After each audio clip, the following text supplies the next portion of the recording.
All right, guys, welcome back. It's good to be back with you. This is your host, Hunter McWaters. And like I said, it's good to be back. I just got off the road. I went out west for about a week for a little business trip. Went out there to meet up with the Go Hunt guys at the Go Hunt headquarters in Las Vegas and record some content with them. So be on the lookout for that. I joined Brady and Chris Neville on the Big Hunt Guys podcast. I'm not sure when it's going to air, but definitely keep an eye out for that. And it's also going to run on this channel as well. And I recorded a couple other podcasts with a bunch of different folks in the office and got some video as well. So you'll be hearing a lot about Go Hunt lately or in the coming weeks. Just because I recorded podcasts with a few guys out there, and it's a really great company, so I don't want to get all into that right now. But anyway, while I was there, I also went to the Total Archery Challenge in Utah, in Park City. So, if you've never been to a Total Archery Challenge, they're just they go to different ski resorts basically in the summer and set up 3D archery courses, and they're really tough, really fun courses. And they're also like almost little mini trade shows. You got a lot of different vendors from different companies in the industry. So it was a great opportunity for me to get out there and just to do some networking, do some podcasting. So this episode is going to be one of those kind of live episodes. This one, live from Total Archery Challenge. So I had a couple conversations I thought you guys might enjoy. The first one is with Marty Fox, who works with King's Camo, and we mainly talk about he killed a ram, an archery ram, a few years ago, I believe, in Utah. I can't remember, but it's in the episode. Anyway, you might have seen him on social. But anyway, he was able to kill a really nice ram with his bow. So we talk all about that. I talked to Lyle Hebel, who is the marketing director at Stone Glacier. And then I talked to Bryce Bishop, which is the founder and I guess you'd call him the CEO, of Peaks Equipment. We talk just about gear and upcoming hunts and whatnot. And then lastly, I talked to Brad Brooks from Argali. Argali just released a couple new shelters, a 2-person and a 4-person teepee. So I kind of get the lowdown from him on his upcoming season and also, what makes these shelters different and better than the competition. And then, I also talk again to my old buddy David Merrill from Bow Spider. He's got a couple really cool trips. He's got a goat hunt on Kodiak coming up, so we talk about that. And he's just a great guy. He offered to let me use some space near his booth, and I just recently did a podcast with him. But he's one of the first guys I ever met, the first Total Archery Challenge I ever went to, and he was just super nice to me, from the beginning. So anyway, have some great conversations, kind of live. There's a little bit of background noise and stuff like that. But there's also a YouTube version of this as well if you're interested in seeing that. But anyway, it's just kind of a fun little recording here, a podcast. So just talking to some different kind of industry insiders and guys who are, just in the hunting world. So hope you guys enjoy this episode. A lot more cool content coming up. So stay tuned and please share the podcast with your friends and family. And I hope you guys are getting ready for the season. I know I've been working on tons of logistics, planning a bunch of out-of-state hunts. So I'm sure a lot of you guys are in the same boat. So I just want to remind you again, if you need to pick up any gear, head over to the Go Hunt Gear Shop. They, like I said before, they only stock things that are like vetted. They're like tested good pieces of gear. It's not just whatever they can get. They curate that stuff. So pretty much anything in there is going to be legit, and you can use the code QUEST and save 20% on anything in the gear shop. Also, if you want to join Insider or Outdoor Class or their new mapping software, Explorer, great stuff. You can use Quest.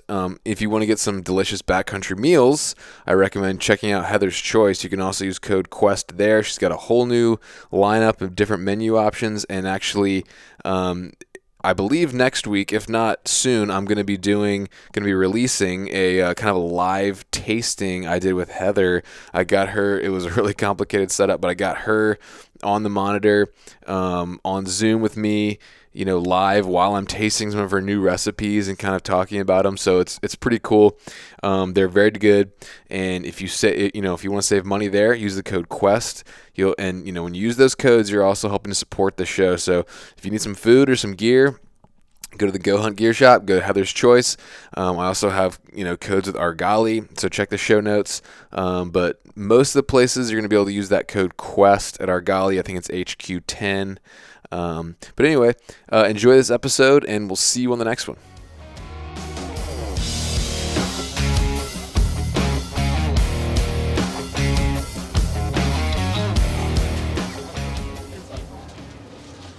All right.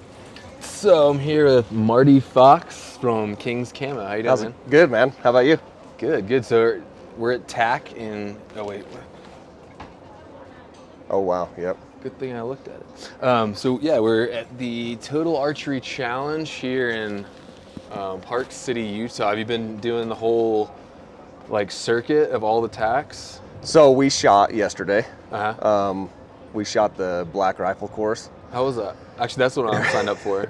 It's long. Is it? Yeah, it took us about 6 hours to do it. No way. Yeah. Okay, well, definitely not shooting then. Yeah, you may want to think about doing one of the other ones. Yeah.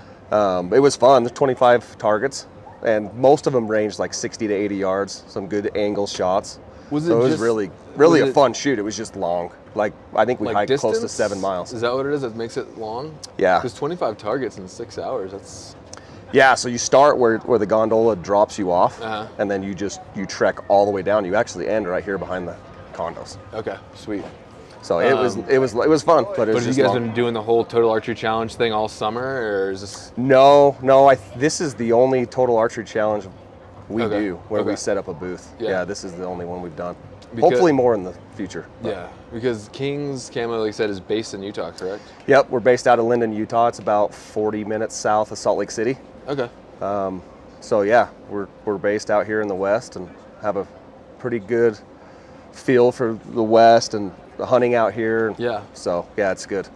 Cool, man. And you were saying that you just recently came on board. What's your job at? So I'm social media content manager. Okay. For Kings. I've been here just over a year, about a week over 1 year. What was your job before that? So I was in the insurance business. So I was like an insurance broker. Okay. Specialized with Medicare. Now, did you take a pay cut to come? So the blessing of it is I can still do that on the side. Oh, so okay, I cool. still have a clientele and Nice. built up, and so I still dabble with it a little bit, but full time here at Kings. Okay. Right now. Is it something you always kind of wanted to get into the outdoor industry, or? Yeah. It's kind of always something that in the back of my mind, like if I was going to do something different than that, I would want to be in the outdoor industry. And so, yeah, I've managed my own social media, my own Instagram page, and knew the guy who was doing this job before me, and I was like, hey, what are the chances they'd hire me? And so I went through a series of interviews, and they did take a chance on me because I don't have a lot in the background, but just hungry in the outdoor industry and wanted to. Do you do content creation as well, or you do. Okay, cool. Yep. Photography, video, everything? Yeah, yep. Okay. Yep. What's your personal Instagram handle? Just Martin Fox, my name. Okay, yeah. Yeah, Martin Fox. I'm pretty sure I've seen you on there before. You could have, yeah. I probably follow you, but So a couple years ago, I wouldn't say it put me on the map, but a lot of people saw it. I killed a desert bighorn with my bow. Okay. I drew a tag here in Utah in 2019. The hunt started 2 days after Christmas and then ran through January. How was that hunt like? Tough. It was fun. Yeah. How long did it take you to get it done? It took me 13 days, 13 full days of hunting. So it snowed 2 days before the hunt started, and it's desert country. Yeah. So I don't know if you know Zion National Park. I know of it. So the unit that I hunted borders just that desert country down there, and it doesn't snow down there very often, but it did opening day. And did you? So. Was it just kind of like I don't know how that tag even works. Did you have tons of points lined up, or is it just a random? You just got super lucky, or what? Yeah, super lucky. Or blessed? Yeah, both. Yeah, both. Sheep gods shine down on me. Yeah. I've been putting in for 13 years. So I had a decent amount of points, but it's nowhere near getting you close to drawing a tag for desert bighorn sheep. So I put in, they gave 3 tags that year. 2 went to max point holders.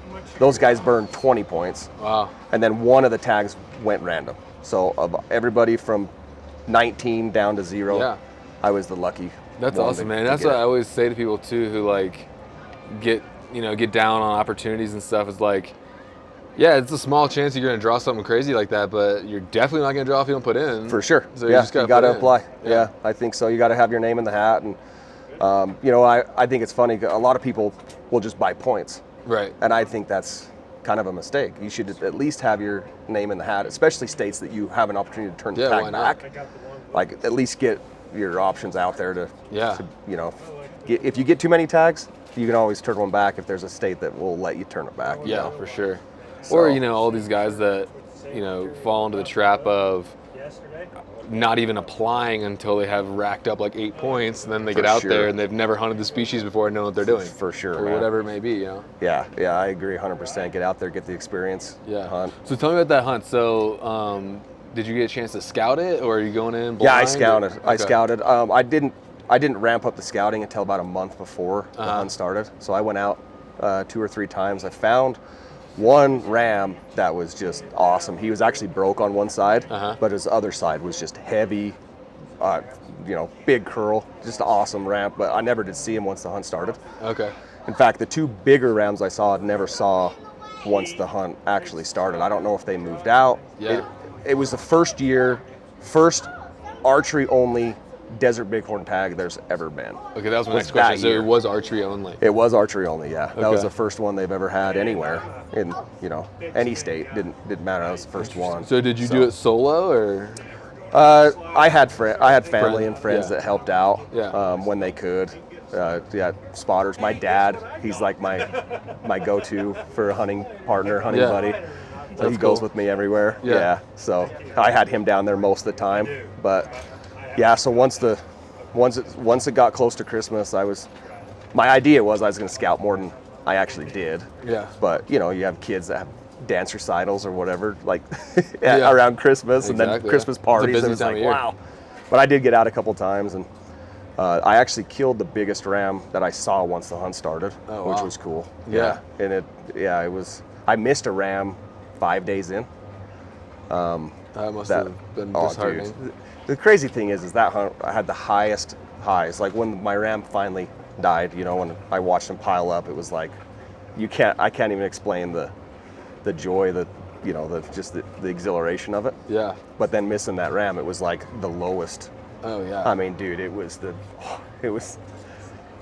earth shattering, man. I thought the world was gonna end because I missed that ram, but it all led up to me being able to kill the ram I did. Yeah.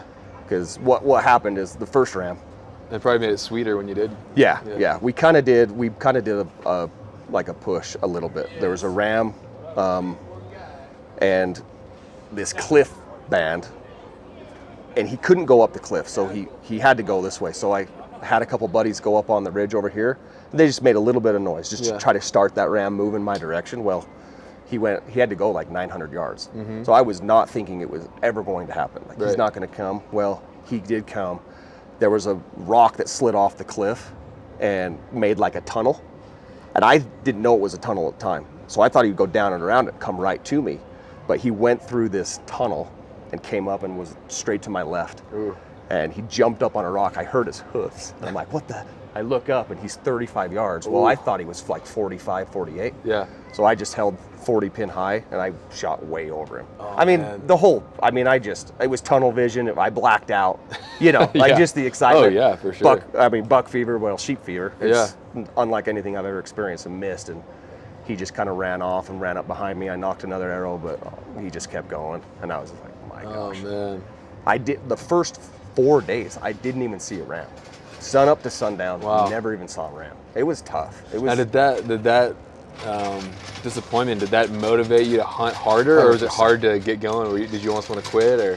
No. So the nice thing is I had planned in a break that next day. It was already like scheduled in. So I went home and just hit the reset button. Yeah. It's 2 days at home with my wife and kids, and then we just changed things up. We stayed on the other side of the unit in town at a hotel.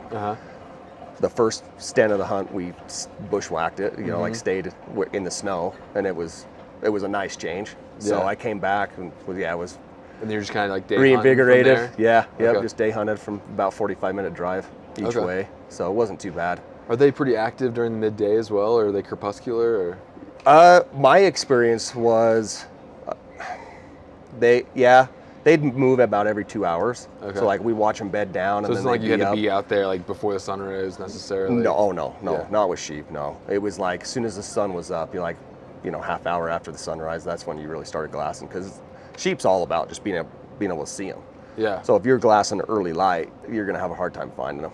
Sweet. But the days were so short in winter. Yeah. The sun's coming up at like 8, it's setting at 5. Right. So if I didn't have a ram found by 1 o'clock, the day was over. Yeah. So it was quite a hunt. How many days left did you have when you finally tagged your sheep? 6 days left. Okay. It was, I think the hunt was like 22 days, Yeah. something like that. Yeah, Yeah. kind of random, but yeah, about 22 days. And so your wife knew, like, hey, this is like a once in a lifetime thing. Like, Yeah. I gotta hunt all this. Yeah, yeah. Was she cool with knew it? that. She was. Okay, She was. cool. Yes. Ever since we've been married, I've hunted pretty hard. Yeah. Being an insurance guy, I set my own schedule, so I hunted a lot. Yeah, I hunted a lot. That's cool. So what's the biggest takeaway lesson wise that you learned from that hunt? Persistence, for sure. Yeah. I mean, that's, everybody says it. Yeah. But until you have a hunt that really tests you Yeah. mentally, it's persistence for sure. It's just, Mm-hmm. you just got to grind, take the hard lessons, the hardships on a hunt, and just let it motivate you. Because I feel like the harder you work, or the harder it is, the more rewarding it is at the end. Yeah. And if you have days blocked out to hunt, if it's a 10-day hunt, stay the 10 days. Yeah. Because you're hurting yourself if you go home. Yeah. About day 5, you're gonna start to question your life and your existence and what you're doing sure. with your life, as always. Well, Like, and then the things back home start to pull on you Yeah. a little bit, like, I could be doing this. My kids are home. But Yep. it's like, especially now when it's getting harder to get tags. yeah. It's, these hunts are worth more to, I believe, now Yeah. than they were even 5 years ago. Yeah, it's such a tough thing because we love to do it, but we got families, and even for me, like coming on like this trip, like I've been away from home for a week, and as soon as I left, all my kids got sick, of course. Yeah. And about 2/3 of the way through the trip, you're like, what am I doing with my life? Like, why did I do this? But you just gotta okay, I'm here. Yep. I need to make the most of it. I need to, meet as many folks as I can, get some content, Yeah. keep hunting hard, whatever it may be. And because when you get back home, you won't, an extra day or two won't, in the long Right. grand scheme of things, it doesn't really matter. Well, and especially if when you're home, and you take advantage of that time, Yeah. and you put that effort into your kids and your wife, and Yeah. really work on just, being home when you're home. Yeah. Try to disconnect from work or whatever when you're home, so that, For that sure. you can keep those feelings going. How was the meat? It was fine. Yeah, it was good. It wasn't amazing, but it was just good. No, in fact, the backstraps were awesome. Yeah. So what I did is I cooked a full backstrap, wrapped it in bacon, and then just put it on the Ooh, smoker and yeah. cooked it, and then just Were you very sliced it up. selective with who you shared that meat with, or just? For sure I was. I mean, I think we had the backstraps gone like the first 2 weeks Yeah. of getting it. And then most of the other stuff I did just hamburger. Yeah. So I did jerky, and then we'd cook it in spaghetti, that kind of Okay. stuff. Yeah, tacos, sheep Bighorn tacos. sheep spaghetti. Yeah, bighorn sheep So spaghetti. I got a sheep hunt lined up in 23 in Alaska. What? Yeah. So awesome, man. Yeah, dude. I my first ever backcountry trip was in Alaska, and I knew from there, I have to hunt Dall sheep one day. I just have to. Good for you, man. And like you said, it's not getting any cheaper, not getting any easier. Like the regs are always changing. So Yeah. I started talking to a buddy about it, and he knew a really good outfitter who had a cancellation in 23, and I was just like, Yeah. pull the trigger. Cancellation, oh, that's perfect. Yeah.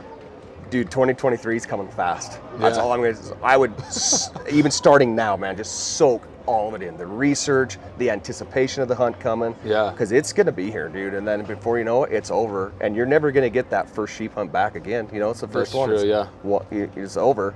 The first one's going to be probably the most special, in my opinion. Yeah. So I would soak it in. With my sheep hunt, I found out in May, and then I hunted in December. And you're like, oh, that's like 6-7 months and it went by so fast. Yeah. And it's kind of sad, really, because Just savor every moment. Savor it in the research, the Google Earth, whatever. The talking to people. Yeah, man, soak it all in for sure. That's good advice. Yeah. So yeah, man. So where can people find like King's Camo? Where can they find? I guess we didn't really get into King's Camo too much, but what's like the quick background on King's Camo? So King's Camo, it kind of started in a small town here in Utah. Yeah.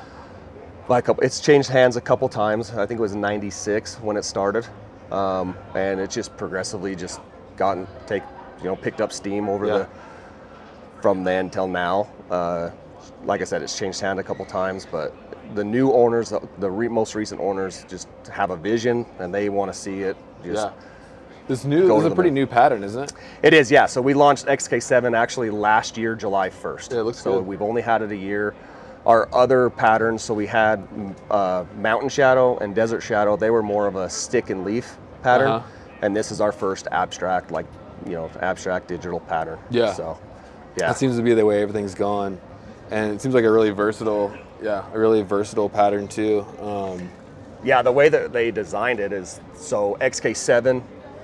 It's technically the 7th camo pattern in the line of King's Camo. Okay. But it also has 7 layers. Oh, cool. So if you look at it, they've positioned them strategically, the colors, everything. Yeah. So and it seems like it would be layers. like at home in a tree stand in the east, like out in the mountains in Alaska, pretty much anywhere. Super versatile. Desert. Yeah.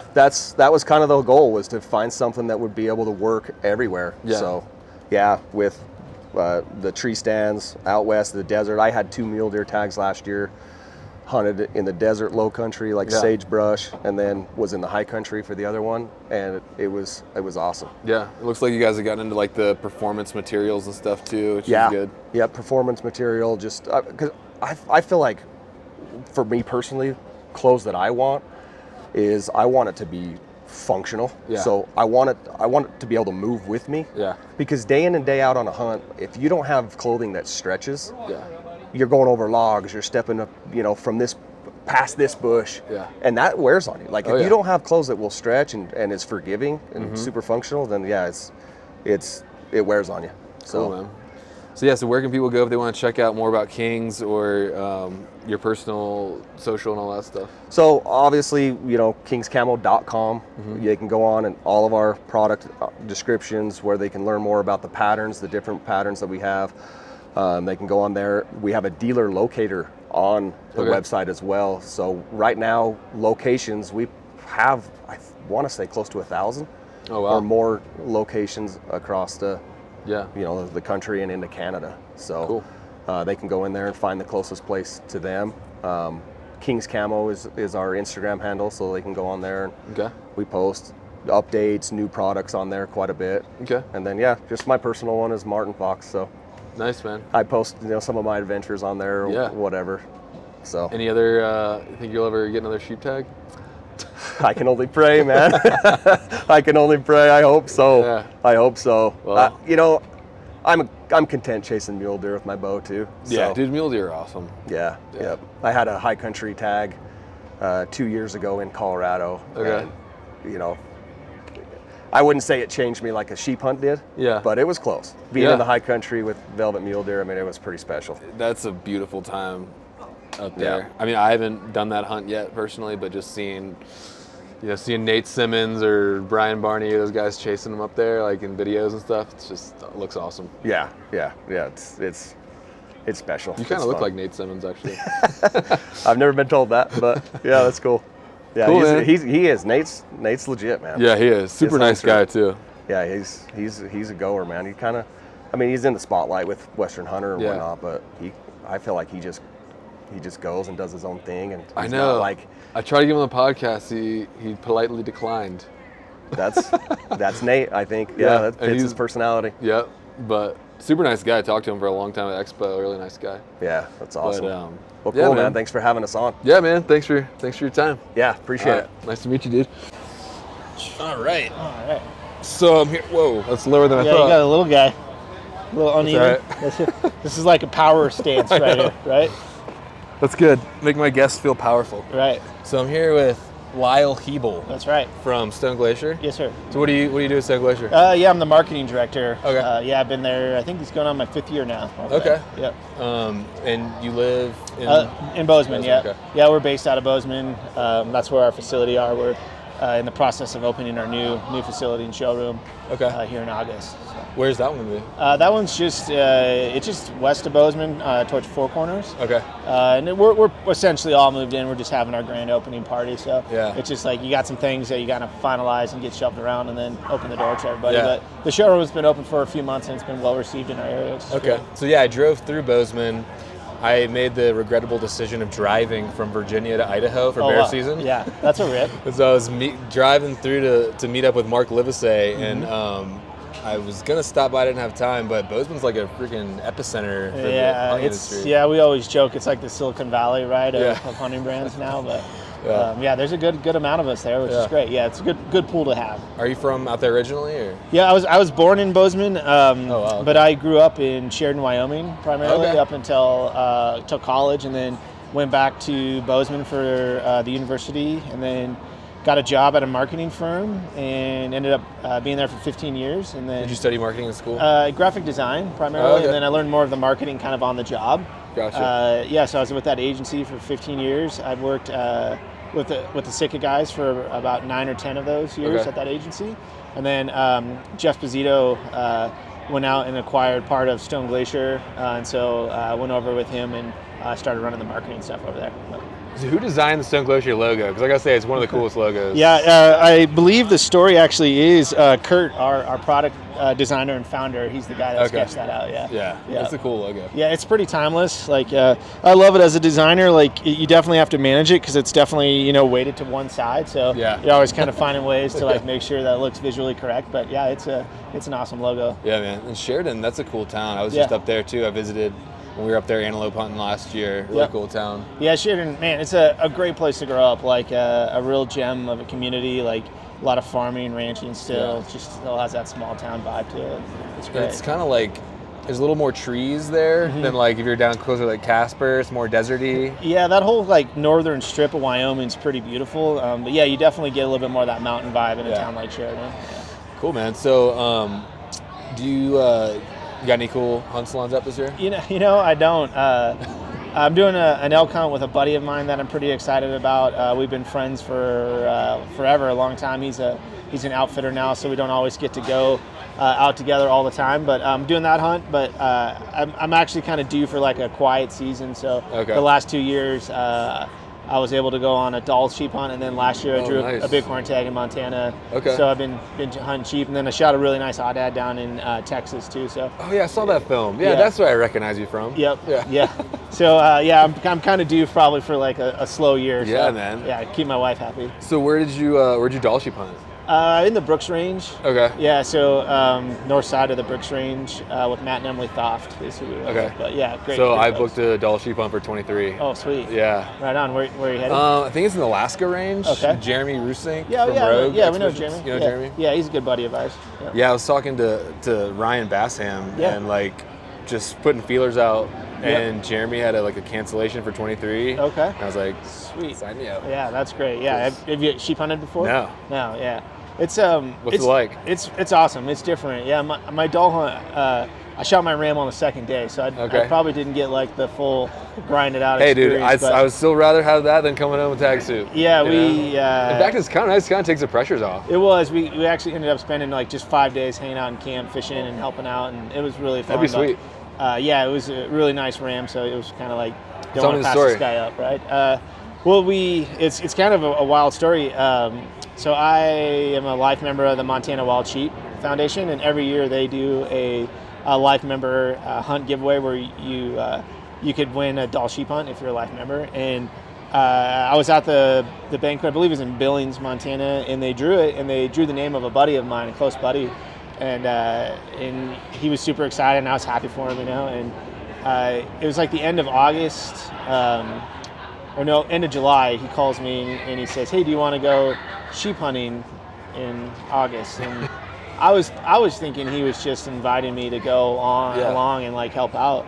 And turns out he had some health issues, unfortunately, that were going to prevent him from going. But the way the Montana wild sheep works is he's allowed to pass that hunt on to somebody else that is also a life member and who was there at the time that they drew it. So he ended up just giving me his hunt. So, that's sick. Yeah, so like less than 2 weeks, about 2 weeks later, I'm headed to Alaska and on my way. So 2 weeks. Yeah, obviously all like the crazy COVID stuff and all that, we were kind of worried if we were going to be able to do it, and got up there, and it seemed like it took forever to travel to the north side of the Brooks. But when we got there, got settled in the camp, shot the guns, went out literally got flown out that night to our camp because the weather was kind of dicey, and we were glassing sheep that first night and saw a couple rams that we were curious about that we were ended up going after the next morning. They ended up being a little too small, and did like one huge hike, 15-20 miles that day. Saw a couple rams that were like borderline, but our guide was kind of adamant about, it's the first day, so we should probably spend a little time. And then I was with my photographer and buddy Sam Averett, and right at that first night, we saw a pretty nice ram, and so we were like, hey, like we could just go over there, and it doesn't ever really get dark. And our guide was like, well, I don't know, man. I think there's probably a better one tomorrow. And so he was like, we were kind of bummed, but went back out to camp, got up the next morning, and we went down this little river drainage, and it was like 11 o'clock. We had stopped, and we were just glassing some big canyons and ridges, and had seen some ewes and little sheep, but nothing really to go after. And I actually went around the corner to glass, and I looked up on me, and like I had glassed his face all day and hadn't seen a sheep on it, and then there's two white dots, and one looked like a good ram, and I just had my binos, and so went back, and Sam had gotten the spotter out, and turned out to be a pretty nice ram. So we had some elevation to climb. It took us a little bit to get up there, and then when we got there, we peeked over this edge, and of course they're gone, right? Yeah. Like classic story. And just started working up higher, hitting all these fingers, and finally we got up there, and it was like you see these paintings, right, of like Doll sheep laying on like little grassy knobs, and we looked down, and like it was like a painting. The smaller ram out of this group of two was laying there, and we couldn't see the bigger ram, and we laid there for probably 15 minutes, like thinking he must have just went over the top, out of the back, and we happened to like look down, and I caught some movement, and the guide caught it at the same time, and he was just kind of tucked under this rock face below us, like 80 yards, and ended up walking out at 90 yards, and I shot him. Oh, wow. That's cool to get that close, too. Yeah, it was really neat. Yeah, it was a cool experience. And, of course, we were filming it, and the camera guy, he's, like, back there messing around, so we ended up not getting our shot on film. But it didn't matter. It was still a great experience. And it was a great trip. We got lots of content for Stone Glacier out of it. But I'm assuming that's where, like, that picture, maybe it's you, wearing, like, a kind of mustard yellow colored with the ram in the backpack. Okay. Yeah, I mean, we got some really great photos. Sam's a good photographer, and the content out of that trip was pretty awesome. Who was the photographer? His name's Sam Averett. Okay. He's a Bozeman guy. He shoots a lot for us, shoots for Yeti, some other brands, but yeah, he's a solid human. That's awesome, man. Was that your first time to Alaska, or you'd been before? Yeah, no, that was it, and it was pretty crazy. Like, I was actually going to Alaska already to go hunt mountain goats with Cole Kramer on Kodiak Island. Oh, okay. And so it just kind of lined up that I went sheep hunting right into mountain goat hunting, and so I was up there for 26 days straight. Oh, dang. The same year? Yeah, same. Did you get a goat, too? Yeah, shot a goat. Yeah. That's epic. Well, yeah, I went to Kodiak and shot a nice goat. Is that tag hard to draw for non-residents, the Kodiak? The Kodiak, it is. I think we ended up acquiring some tags from an outfitter that Cole works with, but yeah, it can be hard to draw. I'd been putting in for 5 years, 7 years, 8 years maybe, and hadn't drawn it. So, yeah. I just did Kodiak last year, but we did deer in August. But we were up at a goat lake. That's where they are in August, right? It was awesome, man. Yeah, we saw some we all had deer takes too. We saw one real nice buck that, of course, he came out right when we were trying to figure out the move on some goats. So we were like, do we shoot this thing? Do we not? Looking back, we probably should have shot it because it was a great buck. But yeah, dude, my buddy I don't know if you saw the film or not, but like we doubled up on the last day, and my buddy's was the 11th biggest Kodiak blacktail ever taken. That's crazy. Yeah, that's it was wild. 117 inch. Oh wow. Yeah. That's great. There's some good ones out there. Yeah, and that time of year is so beautiful on Kodiak. It's awesome. It's yeah, like green and it was a weird year because we ended up not being able to get out for like the first 3 days, and it wasn't because of rain. It was like 75, 80 degrees almost, but it was so windy. Yeah. Oh my gosh. So it was weird. Like we just hung out in Cole's garage. It was like Groundhog's Day. Get up, go to the same diner, go walk around downtown a little bit, go to the brewery, go back, hang out in Cole's garage. Which diner was it? Do you remember? I don't. It's the one like kind of up on the hill right there. Like, okay. There's one like right by the docks that we went to all the time. Some little bar. Yeah. I can't remember what it was called, but pretty good. Yeah. But so you grew up in Wyoming, but you live in Montana now. Mm-hmm. What do you think about this 90-10 stuff? Man, like that's hard. Like I feel like it's such a hard thing to like constantly see changes like that. Yeah. And figure out like what's the long-term benefit or what's it going to do for the detriment of hunting and opportunity, honestly. Yeah. And so, yeah, that's tricky. Yeah. I mean, as a non-resident, I hope it doesn't happen, but yeah. And so so Stone Glacier was recently acquired, correct? Yeah. How's that been? Do you think that has it changed the culture any, or do you think it will, or do you think you guys are gonna be able to stay pretty much the same and be creating content and stuff like that? Or? Yeah, no, to be honest, it hasn't really changed our culture. We talk about this a lot because a lot of people obviously had questions, maybe concerns about like what is it going to do to our brand. And honestly, in almost all the ways, it's added a lot of benefits to our company that weren't allowable before. So obviously, like as a small company, cash flow is always issues, right? Like being able to invest and buy enough product to ensure that you can sell through the year is always hard. And then a lot of the things that Vista had, we needed soon as a growing company. Like we didn't really have a true HR department. Yeah. Right. Like we were lacking in some other resources that Vista was able just to kind of like plug and play. And honestly, they've been awesome. Like they're some infrastructure almost. Yeah. Support. Like all the things that we've had to change were things that were going to happen. Right. Yeah. Like we needed to do them. It was just these guys have experience in those things, so it's helped kind of shorten that timeline and that curve. So no, that's been great. Like they, for the most part, honestly, they just leave us alone. Like Chris Metz and the leadership team, they have a good understanding of what it takes to build a brand and what it's like to be, a high-end brand in the hunting space. So they're just helping us out when we need help. Yeah. We can and ask a for help at any well-respected time, brand that people like identifying with is not easy to build. Right. Yeah, they understand you gotta maintain that. that. Like, yeah, brand affinity is a hard thing, and once you have it, like you definitely don't want to lose it. So I fully understand any of the concerns that were out there, but yeah, man, it's been great.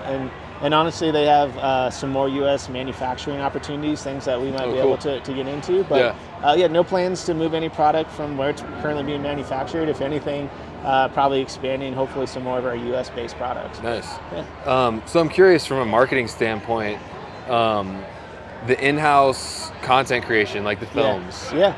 I know they're tough to pull off. They're expensive. Is it worth it?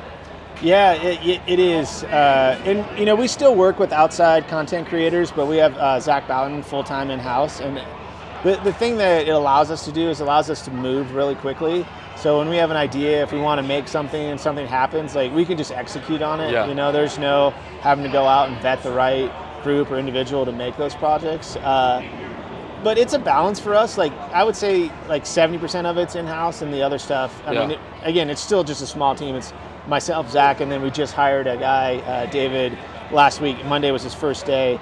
But yeah, I think if you want to be hyper-focused and you want to build things rapidly, then the in-house way is not a terrible way to go. Right. And then again, we'll pull in outside creators to execute on things that are maybe doesn't work with our schedule, or if we're just looking for a little bit different eye on something. Yeah.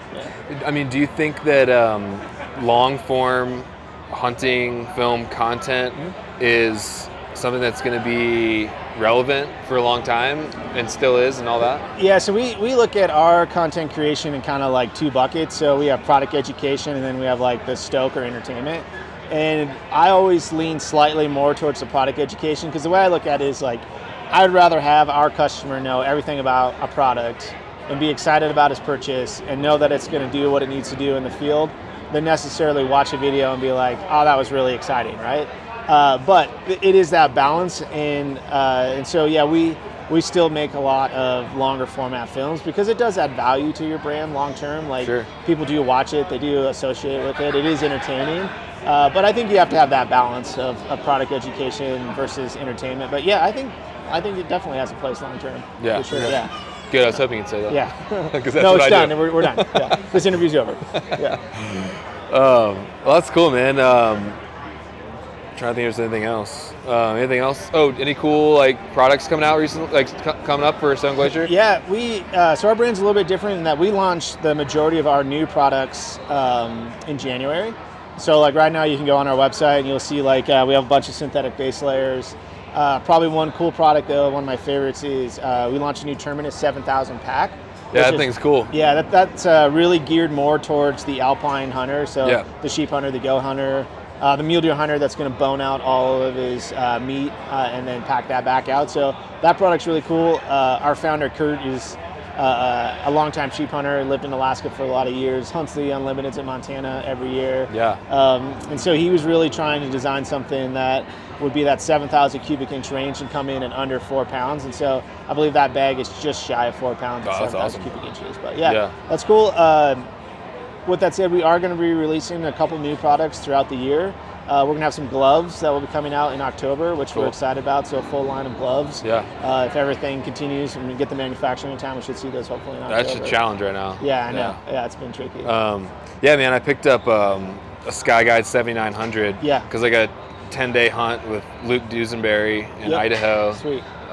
We both have tags. We're both going to tag team filming and hunting it. Yeah, that was fun. And hopefully it'll be, I have an elk tag and a deer tag. He's got a mule deer tag. Yep. So if we both tag out, it'll be species first for both of us. Sweet. So that's kind of the storyline. Nice. And it should be a fun hunt. That's cool. Yeah, 7900 is a good bag. Like so we got camera gear and a 10-day hunt. You gotta have that space, man. Yeah. It's the Terminus is awesome, but it's definitely for like a niche guy, right? Yeah. Like, because the thing with the Terminus is it has an internal load cell, so you're going to put the meat inside the bag. It has a separation compartment and then some drain holes to prevent any blood or anything leaching. But it's waterproof in there. But at 7,000 cubic inches, you're going to put 22 to 2,800 cubic inches of meat in there. Yeah. And so you kind of got to plan for that going in, right? Like if I am successful, I can't be overpacked with gear if I'm trying to do this in one trip. Yeah. So it's really for that guy who's the ounce counter and that kind of like niche guy. 7,900, man, you can take everything you want, and then you got the load shelf. Yeah. You can just put more in the load shelf. So yeah, the 7,900, that's by far like one of our most popular bags. Yeah, I mean, if you're going 10 days, camera gear, stoves, all that stuff, you got to. Yeah, that's awesome. So that'd be a great trip. Yeah, man. You guys got any films coming out soon? Yeah, we filmed some bear hunts. We did another Savage Access, which that's me and Ryan D'Agostino from our customer service team. We do these super hard bear hunts every year. Like pick a spot on a map that looks like impossible to get to and go back there. So we're working on that one. We filmed a breaks sheep hunt last year that Zach's almost done editing. That one will drop soon. And then we got a couple brand kind of sizzler things we're working on. Cool. And then I think we got six films that we'll be filming this year for release in 2023. But cool, man. Yeah, lots going on. Yeah, I'm glad to hear it, man. Yeah. That late season elk film, that was a pretty good one. Yeah, the Idaho film. Yeah. Yeah, that one was I saw sweet. your Udad or Audad, how do you say it? Audad was fun. Yeah, the films are cool because they are entertaining, and honestly, like, it does allow us while we're out there, we create a lot of product education while we're doing it, and that's it's kind of funny. Most people will just think like, oh, that's the dream job. You're just out there hunting, and it's an amazing job. But I mean, during the middle of the day, like when you would normally go find a spot to take a nap, like we're getting out product, we're filming, like we're making that extra content. You got to make the most of it, dude. It's a lot. Like you'll get back to the tent at night, and you're just exhausted, not only from the physicality of it, but just like the mental aspect of like, did we get all the shots? Did we get everything we need? Because you really can't fake that really authentic product photography in the field. No, you can't. Yeah, no. And we always talk about this a lot. Like we don't do any photo shoots. Like we're not like, oh, we got to go out and shoot this product. Right. Like it's like, no, we got to go hunting and take these products with us Yeah. and get content around them in that fashion. So Yeah. just a little bit different vibe. Because hunters can spot from a mile away when it's like, easy. oh, that's a Euro mount in the pack. Like, Yeah. you know? Oh yeah. Man, I've seen some. As somebody who's like kind of more keen to the advertising stuff too. Like I've seen some stuff where you can tell it's a photo shoot. Like guys packing bows with no arrows in the quiver, things Yeah. like that. You know. Yeah. And you're like, oh, it's not gonna work. You Yeah. know. No peep sight tied on a bow. Things Perfectly like round stuffed pack. that. Yeah. Right. Yeah. No blood anywhere. Right. And you don't. Doesn't need to be gruesome, but like you know, it's the reality is you are harvesting, killing animals. So, Absolutely. yeah, it's kind of funny, but. Well, cool, man. Where can people find you if they want to check out more of your stuff? Yeah, so we're obviously online, stoneglacier.com. We also have an app that you can download through the iOS, and it's also available on Android, so you can shop right from there. It's a really cool. streamlined process. Obviously on Instagram, all that kind of stuff too. Yeah. On all the socials. Yeah. Sweet, man. Yeah. Well, thanks for your time, brother. Yeah, you bet. Nice to meet appreciate you. you. Yeah, Yeah. man, it's great. All right, I'm here with Bryce Bishop What's going on? from man? Peaks. How you doing, dude? Good. How are you? Good, man. So, you're the original. Are you the founder? Yeah. Founder of Peaks. Yeah. And it wasn't always Peaks. No, we started out as Sissy Sticks. Yeah, that's right. So back in 2018, we launched just one pair of poles, and it was just our original Sissy Stick. Yeah. That's our pro model today, and we ran that for about a year.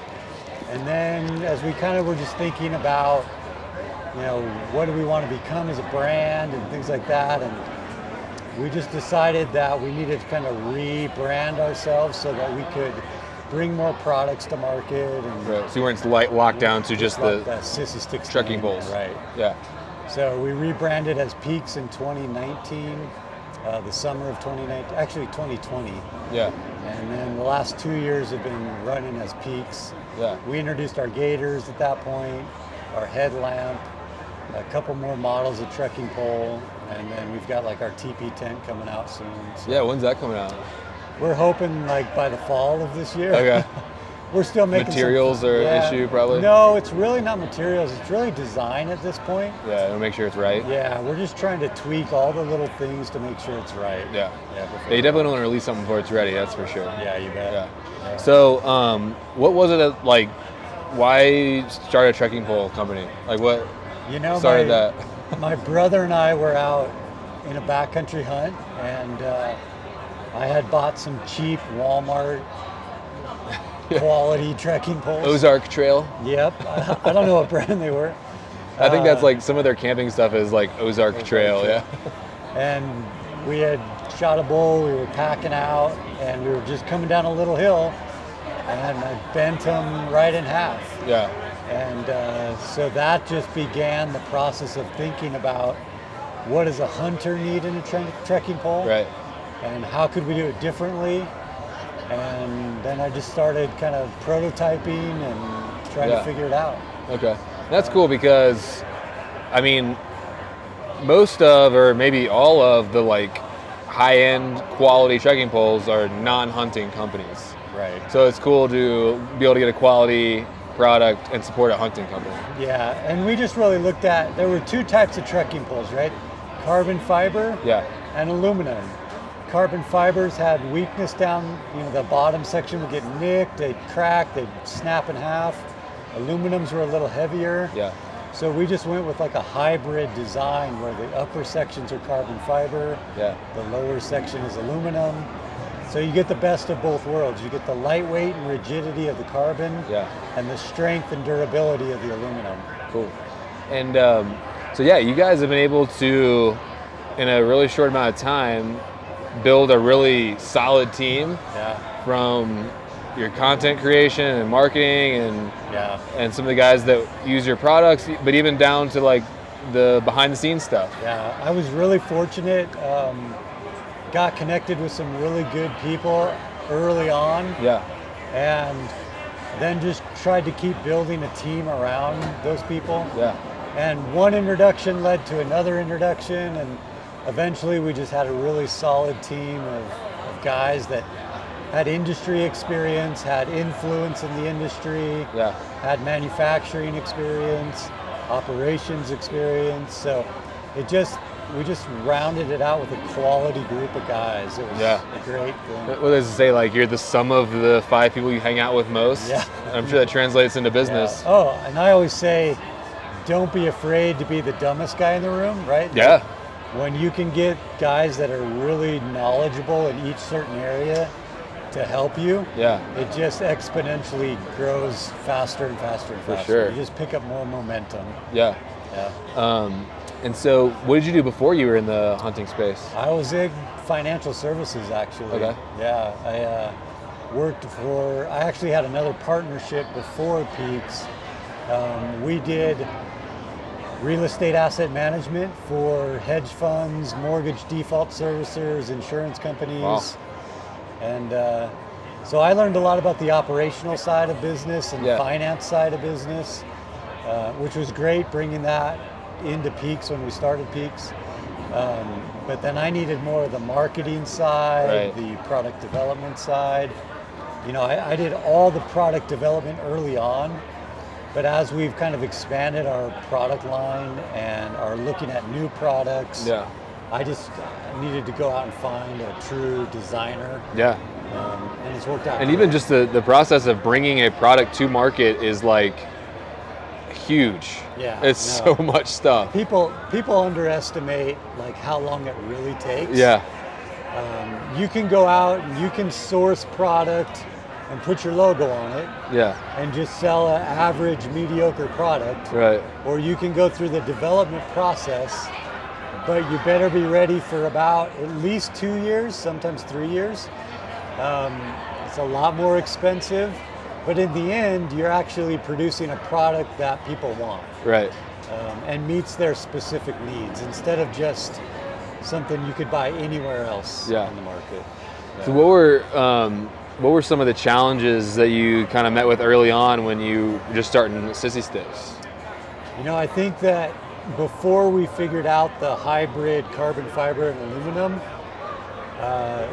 you know, we were really focused on ultralight weight, and we were doing full carbon poles, but we were breaking them all the time in that bottom third section. Yeah. Like we just couldn't find a carbon that was strong enough to stand up to what hunters put them through. Right. You know, it's one thing to sit on a trail and just hike a trail, but when you get off a trail and you're scree fields or boulder hopping or, you know, or we've all gotten deadfall, like slapped in the face with a willow branch and you're just pissed and you just like smash one with your trekking pole. Yeah. So, you know, I think just trying to figure out how to build a product that actually would meet the demands of a hunter early on was the hardest thing, because it would have been really easy to just go, like I said, get an aluminum trekking pole, put our logo on it, call it good. Yeah. There's a lot of brands that do that. But we really tried to develop a pole from, you know, not just the materials, but like the handle. If you look at our handle compared to most other trekking poles out there, it's a lot more egg-shaped, and that ergonomics really fits in the palm of your hand. So when you grab them, it's like design intended to like support your hands. Yeah. So, now, did you keep your job when you first started the company? Was it kind of a side thing, or did it grow? I mean, at first it was like more of like a pet project, right? I had my other job, was just trying to do something fun. Yeah. Maybe have a side hustle. But, you know, as we developed it, and then I got connected with like Brian Call and Ryan Lampers. They went to New Zealand. They took the poles with them and tested them in New Zealand. And they came back and they said, yeah, dude, these are legit. And at that point I was like, okay, well, let's launch this thing. Yeah. And I was actually just getting out of an old partnership. Did you just like send them a pair and like, hey, try this out? You know, so I don't know if you know Ryan Bassham. Yeah. So Ryan and I went to church together. Okay. And I was bouncing a lot of ideas off of Ryan. And Ryan saw Brian post a Instagram story. Brian had left his trekking poles on a mountain somewhere. And he said, hey, I'm in the market for new trekking poles. Oh, wow. And Bassham messaged Brian and said, hey, I got this buddy who's just doing these new ones. and he introduced us. Brian was super skeptical at first. Yeah. So I just said, let me send you a pair, and he said, okay. And he took them with him, and that's how it really just Nice, got man. started. Cool. So, So then, yeah, so any other, like, when did it become apparent, like, or did you leave your full-time job at some point? yeah, Or I mean, as soon as I was ending this other partnership in financial services, we were primarily focused on like default mortgages, foreclosures. That market by 2018 had really cured itself, dried up a lot, and I was just ready to do something different. Yeah. And so when Brian came back from New Zealand and said, yeah, these are legit, I just was ready to go. Yeah. And so we put our first PO in, which was a little scary, putting a bet. lot of money out. Yeah. But we sold out the first set in like a month. Oh, wow. And at that point, I just was all in. We Yeah. just kept doing it, kept growing, kept getting introduced to the right people, Yeah. and just started evolving it from there. Did you ever think you'd be in the outdoor industry or ever like dream of doing that? Or is it just kind of one thing led to another? A lot of people don't know this about me, but my first kind of real job as a teenager was working for Montana Black Gold. Oh, okay. So I was helping make the fiber optic pins Oh, cool. in their bow sights. I was learning that business from Mike Ellig. He was the original owner of Yeah. it. And so that's, the outdoor industry is where I kind of got my start anyways. Yeah. So it's been nice to like come full circle back to it. I've always loved the outdoors, loved hunting, fishing, hiking. So it was just kind of a natural process to come full circle. Cool. And so you guys are based in Bozeman, correct? Yeah, Bozeman. Are you from Montana or are you from somewhere else? I was born in Cheyenne, Wyoming. Okay. But when I was almost 10 years old, we moved to Montana. Gotcha. And so from then on, Bozeman's been home. for Okay. me. Yeah. Nice. So yeah, man, I'll be heading out there for deer season. Looking forward to that. Nice. You guys gonna deer hunt this year? Yeah, we always focus on elk in September, Right, of course. obviously. And then if we don't kill an elk in September with our bows, we kind of ride off rifle season for elk and we just transition to deer. Yeah. And so yeah, for late October into November, we'll just be deer hunting. Okay. You got any other hunts lined up for this year? Those are it for me this year. I mean, dude, you guys are lucky out in Montana. You're blessed. That's what everybody says. They're like, you draw any good tags? And I'm like, no, I just go buy my tags. Yeah. Right. So we can bear, deer, elk, Yeah. antelope. We can just do all that. Pretty Such much a every great can. State for opportunity, even for non-residents. I mean, I was able to draw that general rifle deer tag on Nice. 2 points, Nice. and it's rut rifle hunt. Like, a lot of people say, oh, there's not that many big deer because whatever. But I mean, I don't really care about huge deer, to be honest with you, right now. And it's just nice to be able to hunt, So are you going to focus on mule deer or whitetail? Or? Yeah, definitely mule deer, man. I got the mule deer bug right now. Nice. Haven't killed one yet. Nice. I almost killed one in a little small one in Arizona with Brian and them, and kind of jacked that up because I stood up too fast with my bow. And so yeah, man, hoping to get my first mule deer hopefully, and then Nice. Lord willing, first coos deer, and then all I'll need is a Columbia blacktail to finish my deer slam. There you go. Yeah, I was a big whitetail hunter, or have been a big whitetail hunter. Last year, I actually shot my first mule deer, Oh, okay. kind of just by chance. I was with my brother, late season elk hunting, and this really nice mule deer just popped up out of nowhere. Nice. My brother was at the front of the line, and he was going to go mule deer hunt eastern Montana later. Yeah. And so he didn't want to shoot it. And so he's like, get up here. He just hands me his rifle. And Nice. I got a really nice mule deer last year. So are there whitetails just kind of in the same country in some of the mule deer areas, or? I mean, not in Montana, really. Yeah. Whitetail are river bottoms, Gotcha. prairie land. Okay. So there's probably some areas where they cross over. Yeah. And there's some of those whitetails that have migrated up. Do you hunt them different out there, or is it still spot and stalk and just different areas, or? Yeah, I mean, for us, it's more of not really a spot and stalk. We really pick out a high vantage point. Yeah. And then watch as they're filtering through an area that's within rifle range. Yeah. And so we'll just stay in our glassing spot, really.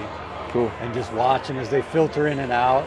Yeah. And we'll just wait till we find one that, speaks to us for whatever reason. Yeah, a dandy. Yeah, a dandy. So do you guys set up like a big deer camp out there, like a family thing? You just go on the weekends? Yeah, or? it's more weekend warrior type stuff for whitetails. This year, you got any plans for any big camps or anything? Or? Yeah, I mean for archery, we'll go out for 10 days during archery. And can you get a elk tag pretty much every year as a resident in Montana? Oh yeah, just over the counter. Okay. Yeah, that's just awesome. General season. Yeah. Yeah. That's cool, man. So Mark Livesey, who he and I are going. We've had this spot for a long time that we didn't know that each other was looking. You both knew about it? Yeah. Yeah. So I was scouting it from one side. He's been scouting it from the other side, and I think if Mark's been looking at it, it's a decent spot. Yeah. So last year, I called him before I was going to hunt an adjacent area, and I started telling him just about the area, and he was like, "Oh, I know exactly where you're going." And I was like, "No, you don't. Nobody knows about the spot." And he's like, "Oh yeah, I know exactly where." So then I was like, "All right, I'll show you." And I showed him, and he's like, "I've been scouting this from the opposite side." Oh, that's funny. For like 3 years. Wow. So we just decided, you know what? Let's go do it together. Yeah. And that'd be cool. We're planning on that for second half of September. Okay. Yeah, he's fun to hunt with, man. Yeah, you guys, have you hunted with him before yet? No, this will be my first time with Mark. He's a good guy.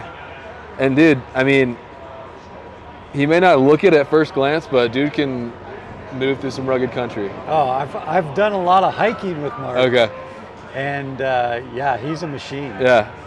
I was a little faster than him just because I'm half his age. Yeah. But right. but he would always make it. That triathlete background I know. He's got, he just still has the muscle and. Yeah, dude. His legs are like. I know. Yeah. So. He's a good time. Any cool product launches coming up you can hint at us or anything? Or? Well, the TP. That's going to be the biggest one. We're refining that down. We hope for a late fall launch. If not, then it'll be like Hunt Expo season next year. Cool. That's really the biggest one in the works right now. We've got other projects, so we're really focused around the campsite, like anything establishing your backcountry camp. Yeah. That's where we're really primarily focused right now. Cool. So cool, man. Well, yeah. We'll have several products in the next 3 to 5 years coming up.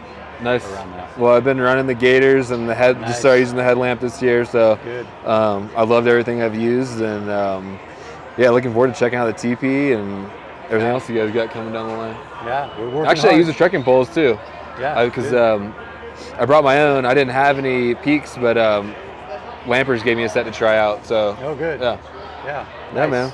Well, you gotta get a pair. Yeah, I know. Get you a pair. All right, man. Well, thanks again. It was good talking to you, brother. You bet. Yeah. Good to see you. All right. So here with Brad Brooks from Argali. How you doing, man? Good. It's been a while since we I know. When did I see you last? On the dock in Kodiak. Yeah. Yeah, that sounds about right. Yeah. Well, I don't know. No, probably saw you at the expo. Oh, yeah. Yeah. But I did see you on the dock in Kodiak. Yeah, that was funny, man. Yeah. You had a really good hunt, didn't you? Yeah. We had a good hunt. Probably about as good as yours, but yeah. Well, it sounded like, no, you got, you killed 2 or 3? 2. Okay. Killed 2 blacktail. Yeah. We had 3, but there's 3 of us, and it took till the last morning. Did you see how it ended up on that hunt? I don't think I did. I watched you kill a deer. Yeah, that was it. There was a double. Like my buddy shot one, and then he slid over, then I shot one. Yeah. Okay, yes, I did see that. Yeah. Sorry. Yeah, man. So what do you got on the docket for this year? Man, lots of stuff. I you had an epic year last year. That Alaska tour. Yeah. Honestly, every year I'm just like try to have as much fun as I can. That's like my goal in life. Yeah. So I was in Hawaii a little bit ago. Oh, nice. Doing some axis deer and like goat, and that was super fun. And then let's see, I'm going Did you back. take the family or just go solo? So I went by myself to go hunting, and then my wife came up, Cool. and then she and I just did like tourist things for like 5 days or something. Yeah. So that was actually a great way to do it. Like last year, it was a little too much to try. Like the whole family was there, and I just like left to go hunt. Yeah. And that was hard with young kids to do it that way. Yeah. So this year it was like I went up, hunted, and then my wife flew up, and then she and I just hung out, Okay. which we don't ever really get to do. Yeah, with that's young cool, kids. man. Anybody who has young kids can understand that. Yeah, your that kids are the dilemma. same age as mine. I was just talking to your wife, 3 and 7. Yeah. Yeah. It's hard to. We do everything together as a family, so. But yeah, so did that. I dropped that hint to my wife too, like, so there's this cool hunt in Hawaii. If we tacked on a vacation, would you be down? She's like, yeah, okay. Yeah. It makes it like palatable for everybody. Yeah.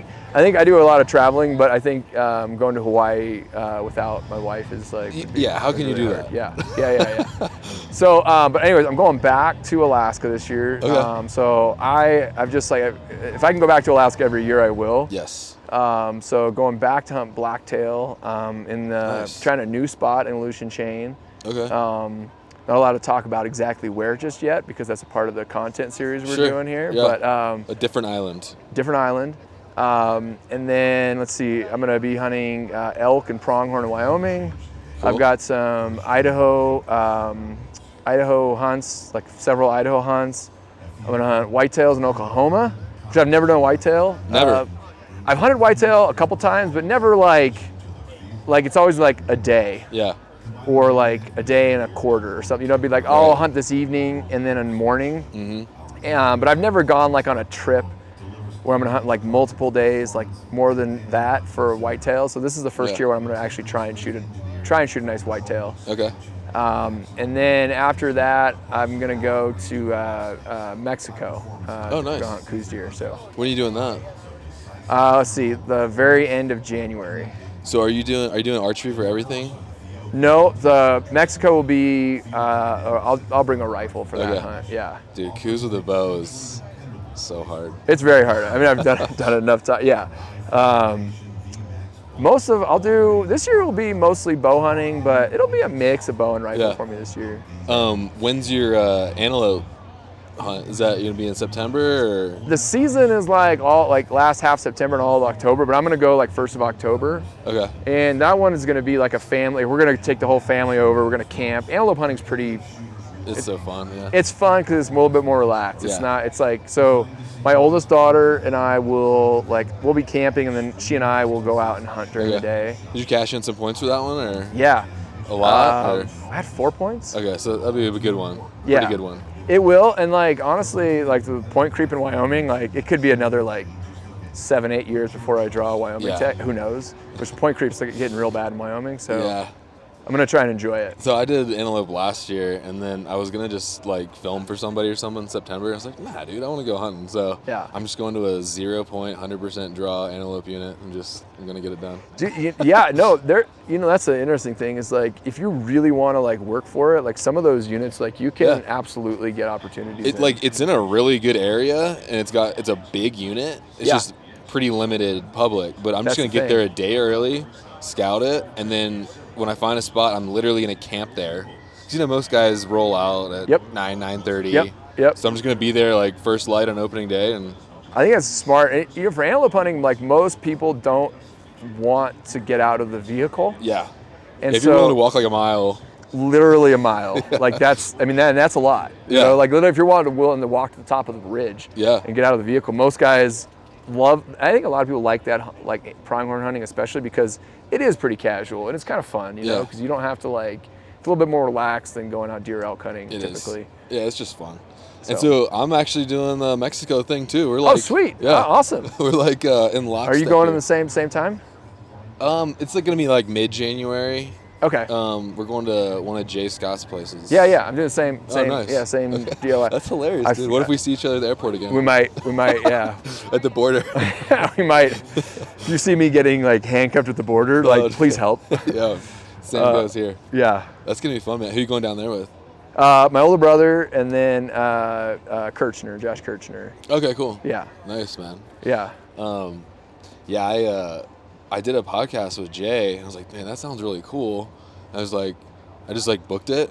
And I didn't even know who I was gonna go with, and then I just found some people to go with me. I just kind of backfilled it. Oh, nice. But yeah, it's a way to do it. It's a way to do it. If you want to like, Yeah. I've always had that philosophy. Like, I do a lot of solo adventures just because like it's hard sometimes to find people that have like time off or Right. like schedules link up. And so, like last year, going to Alaska, it's like I just booked it all and like figured if people wanted to come, great. But I was gonna do it by myself anyway. Yeah, you can't let that limit you. No. Yeah. Otherwise, it's just like, so yeah, I think that's the way to do it. It's just like, and at the end of the day, it's like, I don't know, you just gotta have faith. Like, it'll work out. You'll find somebody who can, especially like, that's a cool hunt. yeah, oh yeah. Yeah. Yeah, absolutely. So, well, cool, man. I know you guys have been busy at Argali and got the new shoulders out. I've heard really good things. I did one of the Jaden bales the other day. Oh, He nice. just got through reviewing it. He had great things to say about it, but like, I know, you're a pretty innovative guy. You don't I don't think you would put it out if it was just another teepee.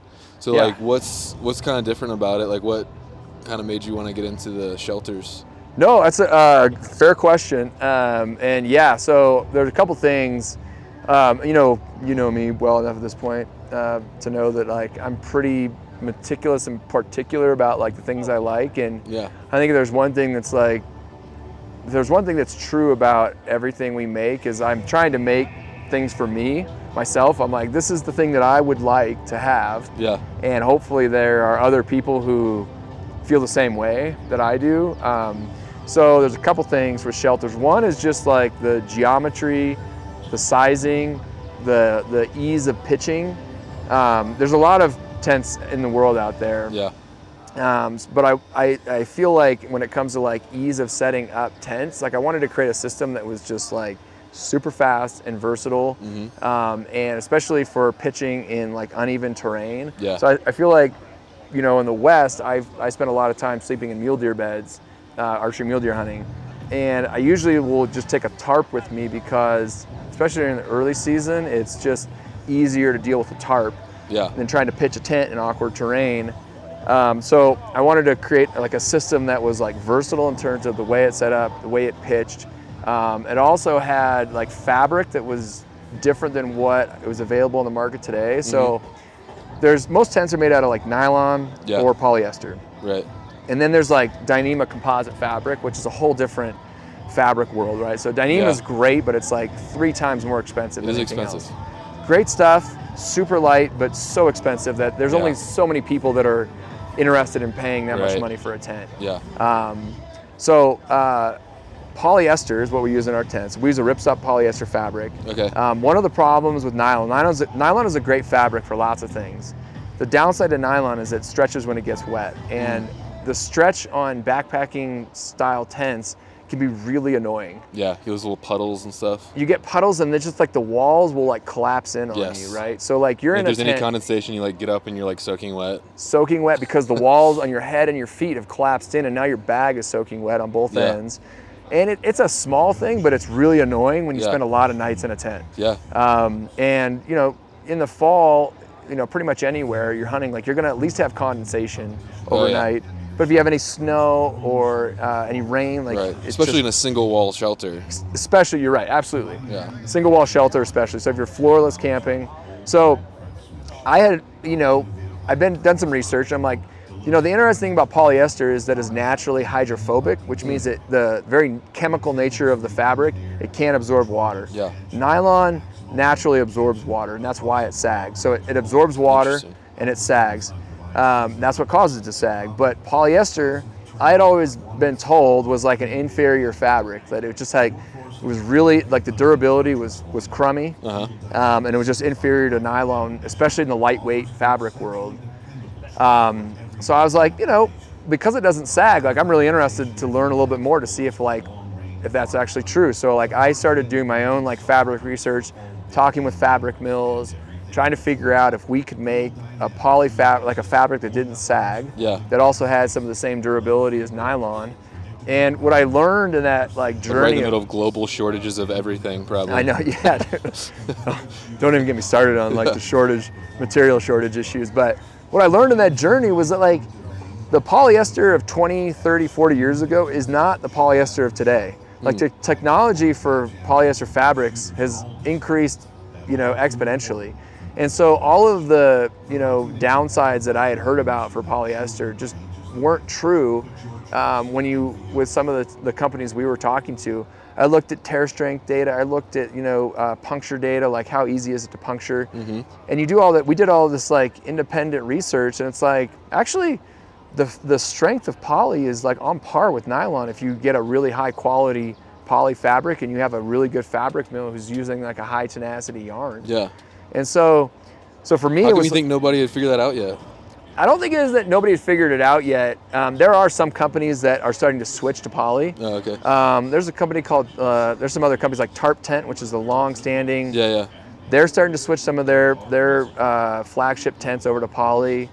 But the thing is, it's like, as a company, when you really like brand a certain fabric, when you lean into the branding of a fabric, you don't want to be like, oh, actually, it's not good. Actually, we changed our mind. Like there's a lot of like, making that switch and acknowledging that we've changed our mind requires a bit of like, it just requires a change of heart, and not everybody's willing to do that. And so I think, as humans, we tend to like dig our heels in, right, around certain things. So there are some big companies who have been using poly for a long time, or who have started switching to poly. But it was hard. It's been hard to like try and rebrand poly as not an inferior fabric. Yeah.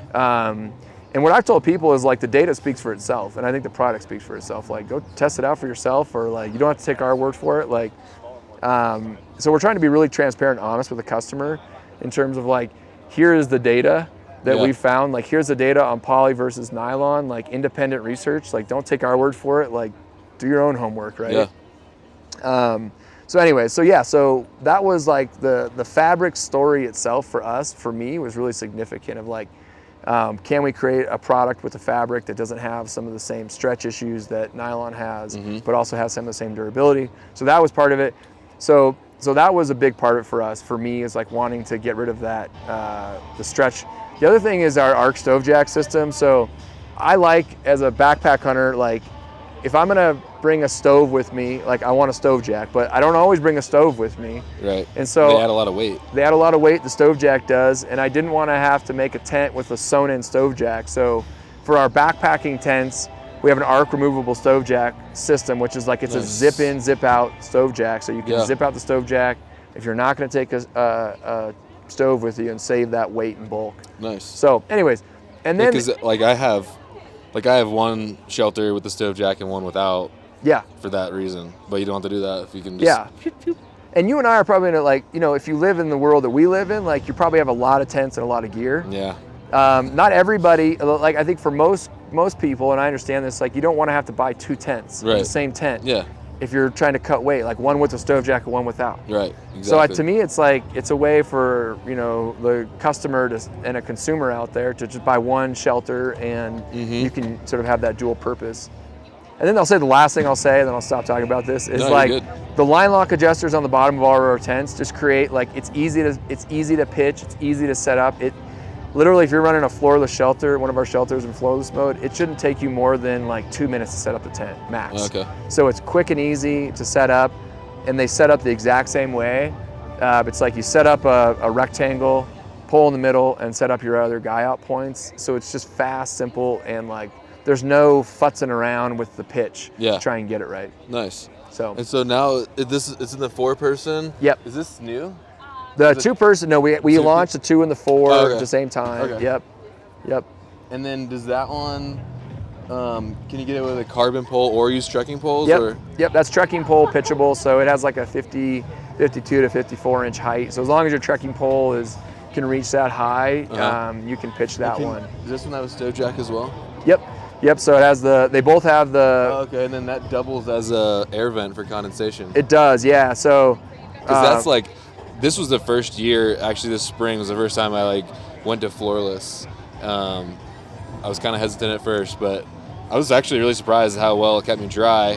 The ticks were a little bit of an issue, but anyway, the biggest thing was condensation. I mean, it rained every single day also, but sometimes it got so bad that like, it would rain and then rain inside my tent. Yeah. Like yeah. literally, like I had to like start a fire just to like dry. Yeah, out. yeah. It can get a lot. It can be a lot. And you know, we make the inserts and with the tent, so you can run a full traditional double wall tent with our shelters too. Yeah. And during the spring, it sounds like if you're ticks in the spring can be real during bear dude. hunting. In Idaho, it was. I thought like in the southeast we had bad ticks. Yeah. Oh, it can get real bad in Idaho. It was bad. Hundreds a day. That's disgusting. Actually, I hate one of Mark's llamas died What? from ticks. No way. Yeah. On the trip? No, like right when they got back, it died. Just had so many It ticks. had so many ticks, and it got like this my tick God. disease called like. There's Rocky Mountain spotted fever. They carry so many diseases, man. There's one that like specifically is bad for llamas. They're just ticks are disgusting creatures, man. They're bad. I can only imagine a llama in that time of year would have been just. It was a strong llama too. He was torn up about it. It was crazy. But Wow. It was. Okay. No, it's like something. Tick paralysis. Oh, sure. Yeah. Yeah. And the thing died, and another one almost died. Wow. But anyway. Anyway, yeah. So floorless system for me in the fall is like August on. I'm running floorless setup. Yeah. Spring hunting, I have a double wall shelter. I have the bathtub floor and the netting for that exact reason. Or if I'm down in the desert of like Arizona, Right. there's a lot of snakes and scorpions, Tarantulas. and tarantulas, No thanks. like just all that stuff. Like yeah. But I actually did run a floorless. I've run floorless setup in Arizona a number of times. As long as I'm not like down in the low desert, like I'll run. Yeah, one morning I woke up and a like ground squirrel had like burrowed next to my head all night, and there was like fresh dirt in a hole, like right next to my face. Oh yeah, it can happen. Yeah. But it's the weight savings is so significant Oh, yeah, with dude. a No, yeah, for floorless. sure. It's like if you're backpacking, it's just And I was really like everyone's like, oh, do you get water around the edges if it's rain? Really, you don't. Nope. Even on slope, you know. It's counterintuitive. I think for anybody who's never run a floorless system, it seems as though you would just get like, if you got any weather, you would just get wet. Yeah. You don't. Right, You really, you don't. if you are like careful about where you pitch your tent, as long as you're not, in a drainage where water's going to come running underneath your exactly. tent, like you're going to be fine. Yeah. Yeah. Cool, man. So what are you most excited about for the season?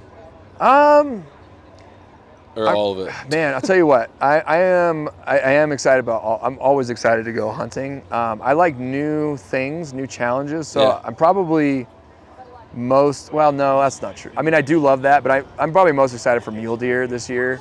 I love hunting mule deer. Yeah, mule deer in Idaho. I just feel like I love hunting elk. Elk hunting is super fun. Yeah. Everything's fun.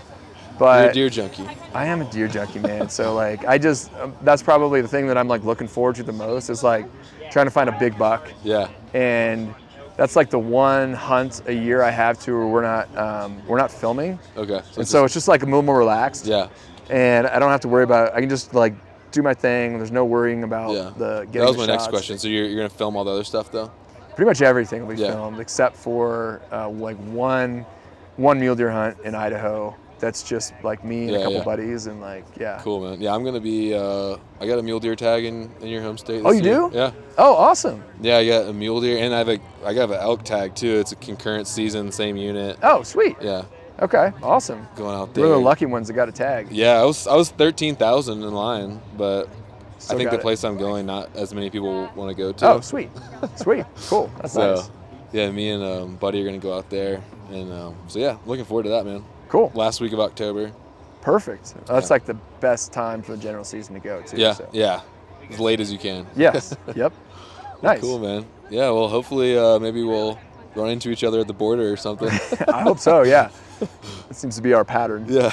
Well, thanks, dude. Yeah. Appreciate your see you. time, Yeah, man. absolutely. Yeah. Thanks for having me. All right, cool. All right, I'm here again with my buddy David Merrill.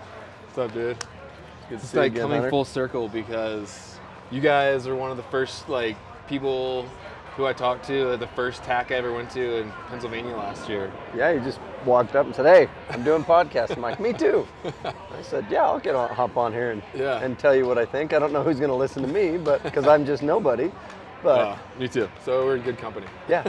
No, I've been following along. It looks like you had an epic year this last year. I know, man. It seems like it's been longer than a year. Like that doesn't. It seems like way longer than a year ago. A lot has happened. Yeah, no, it's even like that event. That's a 30-hour drive for me to get there and back, right? Wow. Yeah. So it's a commitment to come to these tacks. You know, there's a lot behind the scenes that Oh yeah. to come attend. These are probably some of the best events out west. You know, Yeah. a 3D mountain course where you've got vendors and you've got Yeah. just the atmosphere of come for multiple days and shoot multiple courses, and you There's kind of entertainment. oh yeah, there's entertainment. There's just so much to do, and there's all these vendors to check out. Yeah. What's new, what's cool, how can you maybe up your gear game a little bit for the coming season? Yeah. For sure, because there's always, you know, new little piece of gear that I pick up. I'm like, oh, I look at stuff and I go, you know, I'm going to add that to my repertoire. Yeah. So, speaking of adding to repertoire, you think you guys looks like you've added a few things to your lineup, right? Like a pack cover, is that right? Or? Yeah, when you talk to me, I mean, we started the company in 2019 Yeah. with one SKU, right? January of 20, we had 3 SKUs because we had 3 colors, but it was still the same Yeah. product. I think we're sitting at like 45 SKUs now. Pack covers, shirts, hats. I really Right. do like the ultralight pack covers because they're, for me, like on an Alaska hunt, I'm going to get a big, heavy ripstop, and we won't name companies, but you know, I'm going to get a really heavy-duty, heavyweight, good rain cover. Yeah. These are ultra light duty. They're waterproof, but it's a great spring turkey. It's a great whitetail. It's a great just day hunt, Yeah. like elk rain Sure. cover because it weighs mere ounces. It's Yeah. in the bottom of your bag. I like them. I use them, but You can use them for other stuff too. Like, oh yeah, actually, when I was in Alaska, I used my rain cover all the time, just like throw over my camera. So, but anyway, so your wife's pregnant. yep. We're You didn't tell me you have another kid. Talking about adding to your repertoire. It's called condolences, not congratulations. But no, a third one, and we don't know what it's going to be. So big surprise in Nice, old dude. bow spider family and that's been a change because last summer, like it was her and I was duo of getting the booth work done, right? Yeah. And she's kind of been You MIA. guys go to like all of the attacks, right? As many as we can. So I mean, that's a grind. Yeah, and then we added Northwest Mountain Challenge this year, so it's like And every the expo. weekend. And the expos. Yeah, I start shows in January, and you're talking 30 weekends a year I'm in a booth. Is it worth it though? You think like you guys sell quite a bit at shows and stuff? Top of mind awareness, right? What's that? Top of mind awareness. You Yeah. got to be in front of the customer. You got to be visible. Yeah. You know, I can't tell you how many people have said, I saw you 3 years ago, I was on the fence, I bought it last year, and then they walk up, man, I've had it this whole last year, and I love it. I Nice. wish I wouldn't have waited a whole year, right? Yeah, yeah, yeah. And they're like, can I get this and this? No, oh, you have knives? Oh, you have pack covers? Oh, you have the mollies or this color? Right. And we got more stuff coming, but I just, Peter principle is when a person reaches the zenith of their capability and you start to see the cracks and flaws in that, I wouldn't say character, but I'd say in their capabilities. I'm definitely getting to the point where there's stuff that falls through the cracks that I forget about. I mean, if somebody's out there that says, hey, I messaged that guy, he never got back to me. I mean, Hunter, between Yeah. 3 email accounts, the social media accounts, just the phone, the voicemail, we got, the business office line and my line. So Yeah. when some of the staff takes vacation days and I'm having to pack 2 phones, just that alone is Oh, yeah. maddening when Dude, you're it's a trying to hustle. email. But I wouldn't trade it. I mean, Yeah. I started very humble beginnings, Yeah. oil field, pushing brooms, running heavy equipment. So standing in a 10 by 10 booth in the shade, taking a break when I want, I'm not nice, man. complaining. Yeah, for sure, man. And you get to talk hunting and talk to other hunters and stuff. And so you're gonna have a busy fall with a baby coming. But what? I kind of canceled all the hunts after Did you? mid-October. Okay. Babies due late November, so Okay. So what do you got? What do you got lined up? I guess we can rub it in a little bit. I'm going back to Alaska filming, Nice. going to Kodiak for 20 days. Nice. We were going to do 14, and we just decided that we wanted to add drone footage. So every day you put a drone up in the air, you can't hunt. Oh, okay. So we added 2 or 3 days just to basically, we put the drone up today. We're going to go fish, have a campfire, have a Okay. down day. Because I want some drone shots of where we're at. Absolutely. And I want to do a little bit of fishing for sure. When is that trip? Season opens August 20th. We fly into our camp August season? 16th. Mountain goat. Okay. Nice. So we're going to go chase goats for the opener. So that's a draw tag, right? For non-residents, non-residents? yes. Oh, but you have a resident hookup. I have the resident hookup. Okay. So So you can get it over the counter. This is your dad, right? yeah. Okay. So my dad's going, my brother's going, and I'm going, and we're gonna film You guys it. all have tags? Yep. Who's filming it for you? Same guy that filmed last time, Joe Bartlett with Blue Creek Outdoors. Joe Bartlett. Okay. Yeah. I've seen him on Instagram. Yeah. I was talking to him the other day, actually. Okay. Yeah. He's. I got connected with him right when I first started this, and I was like, hey, I need somebody just a videographer to video a couple commercials. Yeah. And I don't have those kind of skills or Yeah. technology capabilities or the equipment, and so somebody mentioned that he would do it, and I reached out to him, and he came and filmed our very, very first commercial, Okay, did a cool. good job, and mentioned that he wanted to start filming hunting, and so I took him on both the javelina hunts, on the sheep hunt, and now we're doing this goat hunt. We get home from the goat hunt, and I'm going to take him and do Montana elk, because I drew a combo Okay. deer elk in Montana.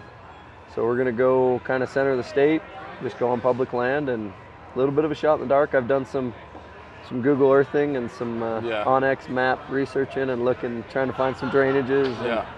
So I'm going to do that for the first week or so in September, come home, work, and then for that last week of September, And then you have a very pregnant wife. very, after yeah. that. All right, so let's go back to your goat hunt though. So for non-residents, it is a draw. That's a pretty hard tag to draw for non-residents, isn't it? The Kodiak. Depends on goat? Kodiak. I mean, there's some southeast stuff. There's some Kenai stuff. Goats are actually, population's doing really well in Alaska. Right. Okay. So, But you have to go guided.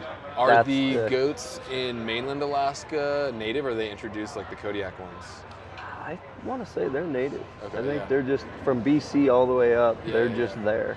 And what you'll find is, as the mountain ranges, they're same elevation as the sheep, Yeah. but the sheep like the more interior mountain ranges that are dry, and the goats like the kind of more coastal mountain ranges that are more Vegetated. wet and Yeah. vegetated. And they do have kind of a crossover blend. Like there in the Kenai Mountains, I've hiked a couple times and had some really nice billies walk by our Yeah. camp while we were sheep hunting. You are. Have you been to Kodiak before? I have actually never been out to Kodiak. Okay. So we did Kodiak last year in August for deer, but such a cool time to be And there. so the man. deer are up where the goats are at. So Yeah. we'll have We deer were on a tags as goat well. lake, too. We were up high Yeah. because that's where they are in August, right? So how was the transition from where you got dropped off to up high, or did you get dropped off up high? We got dropped off at like 1700, so we were up there. See, we picked a big lake, and we're getting dropped off at sea level. Oh no! So that's Wait, you're getting dropped off at sea level. in one of the, just above sea level in a huge lake. There's a couple Forest Service cabins, and we rented the cabin just so we had a really nice home base. Yeah. Because Are we're you gonna going. like spike up with, Yeah, with yeah. like ultralight camping gear and stay up top for a few days at a time and come Yeah, back like down? 5, 6 day Okay. treks. We'll do Yeah. maybe 3 of them, right? Okay. Is the goal. How come you decided to do that instead of just flying up to Alpine? A little more access to different lakes. We've got a little Zodi, so the lake's 15 miles long, so Oh, we okay. can do some Open up more opportunity. and do some fishing. And if we have if the weather's horrible, I really wanted somewhere to go instead of just be in my tent for That's true. 18, We'll 20 be down there days. with the bears though. Yeah, we're down there with the bears, but we'll be able to cache the food and sleep in at least a plywood Yeah, wall structure, yeah. for at least one night. So it may benefit us. It may actually hinder us. And we talked about getting dropped off, but it's a crapshoot. It's a big island. Yeah. So what, like, you're talking about hiking up what, 2,000-ish feet to goat country? Yeah, the peaks are the tallest. I think. Don't misquote me, but we're somewhere around 3. Yeah. I think is the top Yeah. of the island. But yeah, we'll be. Those goats are somewhere between 22. We saw goats when you're flying in. Who's flying you out? Kodiak Island Air, I believe it is, Okay. right out of Kodiak. Yeah. And they wasn't cheap, right? Wherein they have they've got a beaver, the Haviland beaver, Yep. which is the workhorse of Alaska, and then they've got some 207. Are you taking the beaver? We're gonna take one of each because the beaver won't hold. We're actually taking 2 cameramen plus wow. the 3 hunters, so there'll be 5 of us. So we got to take 2 flights. So, can I ask, if you don't want to get into it, it's okay, but how does it work with like financing these film trips? We picked up a couple sponsors, but I'm kind of bankrolling the whole thing. Yeah. Yeah, so it's And then you're just hoping for kind of a return on it through product sales or for... Yeah. I mean, Yeah. eventually the film, we're going to do a big giveaway like we did with the last sheep film, and we'll have a huge just film premiere when it comes out, and we'll do a sweepstakes with first, second, third place winners, and we'll just kind of gather some gear from the couple sponsors we have, and then I'll just go get some more gear. And so last time we did $30,000 worth of gear that we gave away for the premiere of the sheep film. And it's just, there's no motivation to just start a YouTube channel and monetize that and grow it. It really is just a product placement video for my company. And the easiest way to, instead of hiring you and say, here's a bow spider, go on a hunt, here's 10 grand, go film it. Well, I want to go hunt. Exactly. Right? Yeah. So it's like, well, we'll take some of our marketing ad spend. Send me on a hunt. I'm assuming it's an archery hunt since. So the last hunt, you watched it, and some of the viewers have too, and you'll know why it didn't go in full draw film tour, and Dad harvested, and that's fine. But this one, I am committed to archery. I want to put it in full draw film tour just because I've always wanted to, and that was our first film. By the way. Well, have you thought about making a rifle spider? 100%. It's actually on the way. Oh, is it? Okay. So I'm hoping. It's been the first production run's been ordered for a couple weeks. And it's supposed to have been delivered like yesterday. So I'm kind of eager to get home and check the mail. And okay, cool. We only ordered just a few dozen just to test and see and make sure that we've obviously done prototyping for 2 seasons now. My prototype I like, but we got to make sure that everything is all the T's are crossed, all the I's are dotted. You don't want to release something until it's ready to go. And so we're gonna officially release kind of that model, which will be more crossbow specific, but could transfer from a crossbow as a rifle, right? So it would transfer. I don't know how well yet. We got to get the actual product and test it. So we'll get you an early release model, and you can check her out. Because I love bow hunting too. It's just kind of the way I've lined stuff up as I'm still kind of new and learning, such a learning curve in Western hunting, like I just decided first couple of years I'm gonna stick with my rifle, and then I'll get some archery hunts probably starting to get lined up in the next year or two. And there's, honestly, Hunter, I own a bow company, right? And I am a huge bow hunter, but there is one Wyoming hunt, and I'm not going to tell you the mountain range, but there's a Wyoming hunt that I haven't committed to bow hunting mule deer yet. I love to rifle hunt it. I'll just go sit up high and glass and glass and glass until I find the deer I want to kill.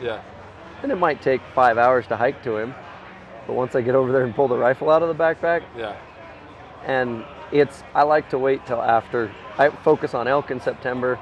That first part of October, I'll go rifle mule deer hunt. And I just haven't transitioned to, and guys I just haven't ever really been successful on mule deer. I grew up in, Western Oregon, the wet side, chasing blacktails. Everyone I've been talking to lately is from freaking Oregon. Like Oregon produces, like literally like the last 10 people I've podcasted with are from Oregon. Well, when I grew up there, rifle was all draw. Archery was over the counter pretty much the whole state. You had Wanaha and Walla Walla would draw for elk, but the rest of the state, you drive into the gas station, drive into Bi-Mart, wherever, go buy your elk tag and go hunt. And you had a legitimate opportunity, right?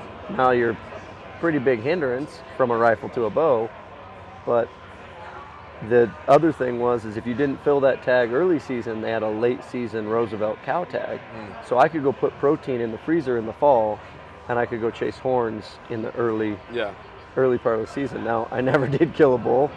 Now, I've been pretty successful moving back east from the West Coast, right? Which sounds weird, but I'm still in the West. Just less west. Less west. Okay, so you're doing you got 3 goat tags, archery, but you got 20 days. So Dad's gonna do rifle. Okay, is he? Okay. I'm doing archery. Okay, you're committed to the archery. Yep, and Dad will be in there. We'll get him in there. Brother will be in there. It's so tempting though. I'm not even taking my rifle. But your dad will have one. Yeah. No, that's gonna be awesome, man. It's gonna be a cool film. And then you said you got a Montana elk tag. Montana elk and deer. Okay, combo. Okay. Combo. Nice. And so I'm kind of going into that a little blind, but pretty excited. What time of the year are you gonna hunt that? So I get home from Alaska end of August, like the 30th, like 1st September. Okay. As quick as I can get repacked, check on the business, I've stated the 6th, but if I can get up there the 4th or 5th, Okay. I get home like the 1st or 2nd. See, I have a Montana general deer tag. Okay. I'm going to do that in November. Okay. Yeah. See, and I have a guy that, and I'd love to go with you, but November's out for me. Yeah. I've Baby been on the told way. October's like, Yeah. I'm squeaking that October hunt in. Yeah. No, hopefully you can get it done, man. That'd be cool. So yeah, I'm going to go out to Wyoming to Antelope, right? to prove that it can be done on a 100% draw unit Get it on done. public. We have a lot of antelope. Yeah. I'm going to get there a day early, scout, find a decent spot, and then literally camp there and just hopefully tag out before everybody gets there at 9 a.m. or something like that. Just going to get there, be there first and camp. You know what I mean? You know what? It's an adventure. Yeah, And exactly. I was going to go film for somebody in September, and I was like, you know what? No, I want to go hunt.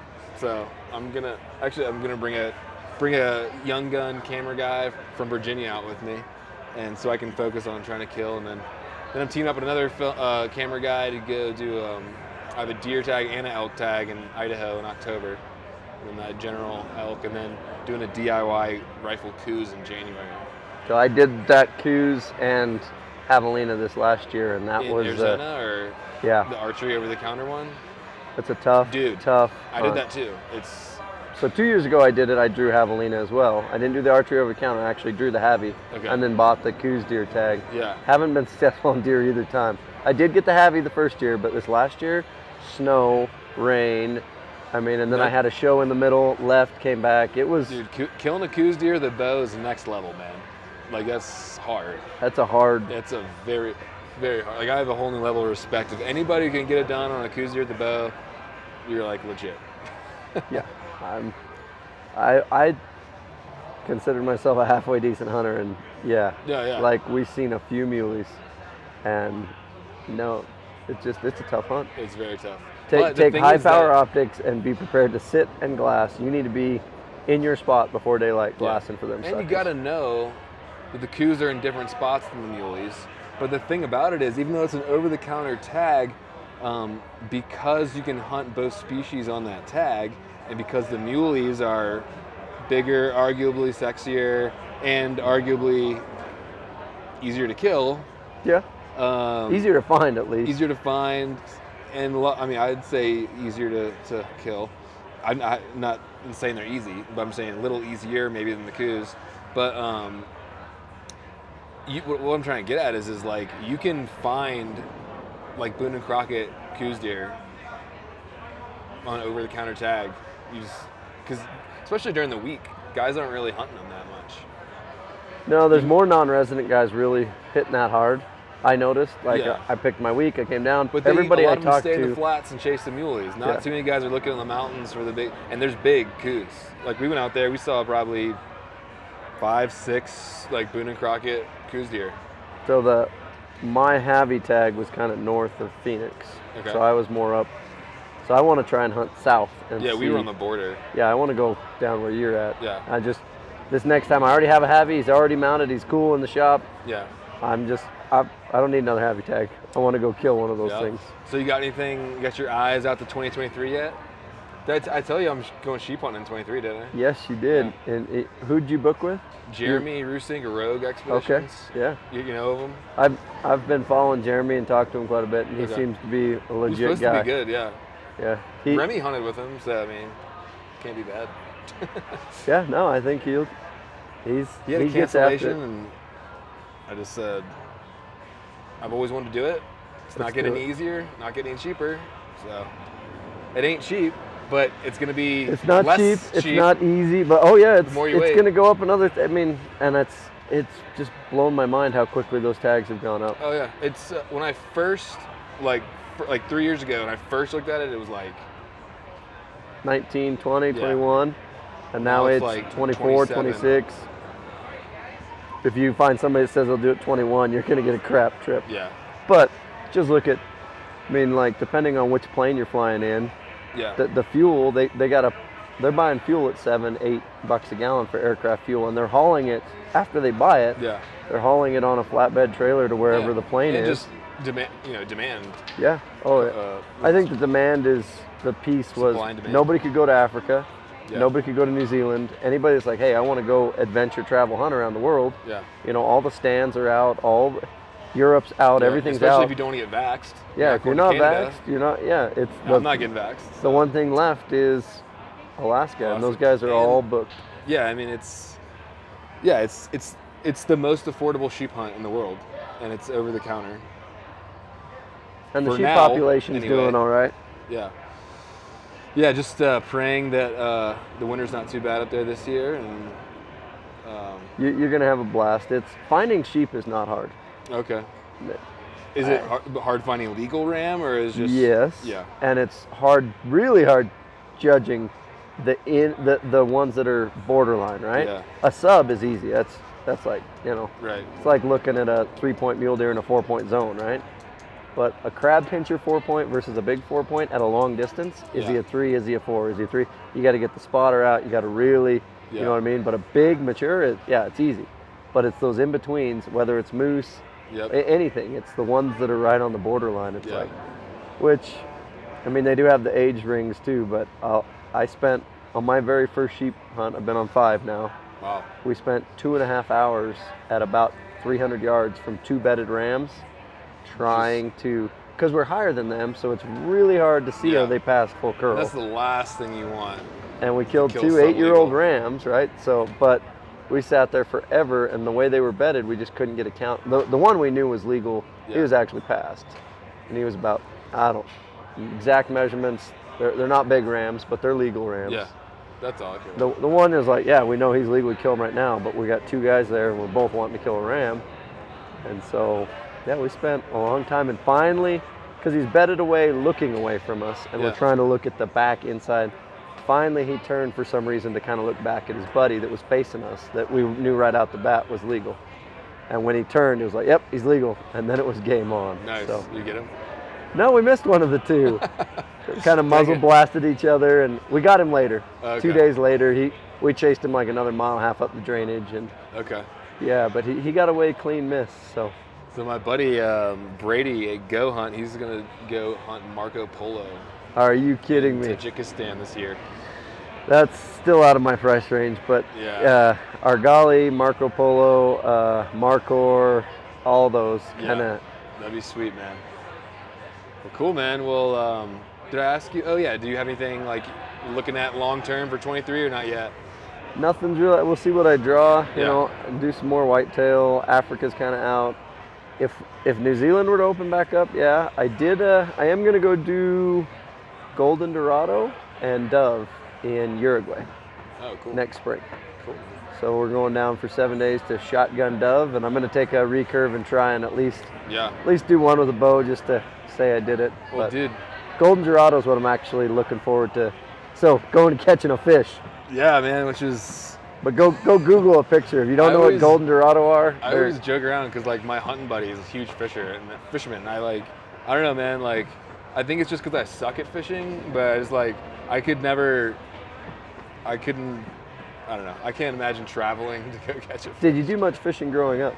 Yeah. I mean, I love it. My dad took me bass. So my dad was a bass fisherman and got me into that, and I love that. But then I grew up on saltwater, and it's totally different. And my dad didn't really know much about it, and so I didn't really learn it very well. So anyway, it's just.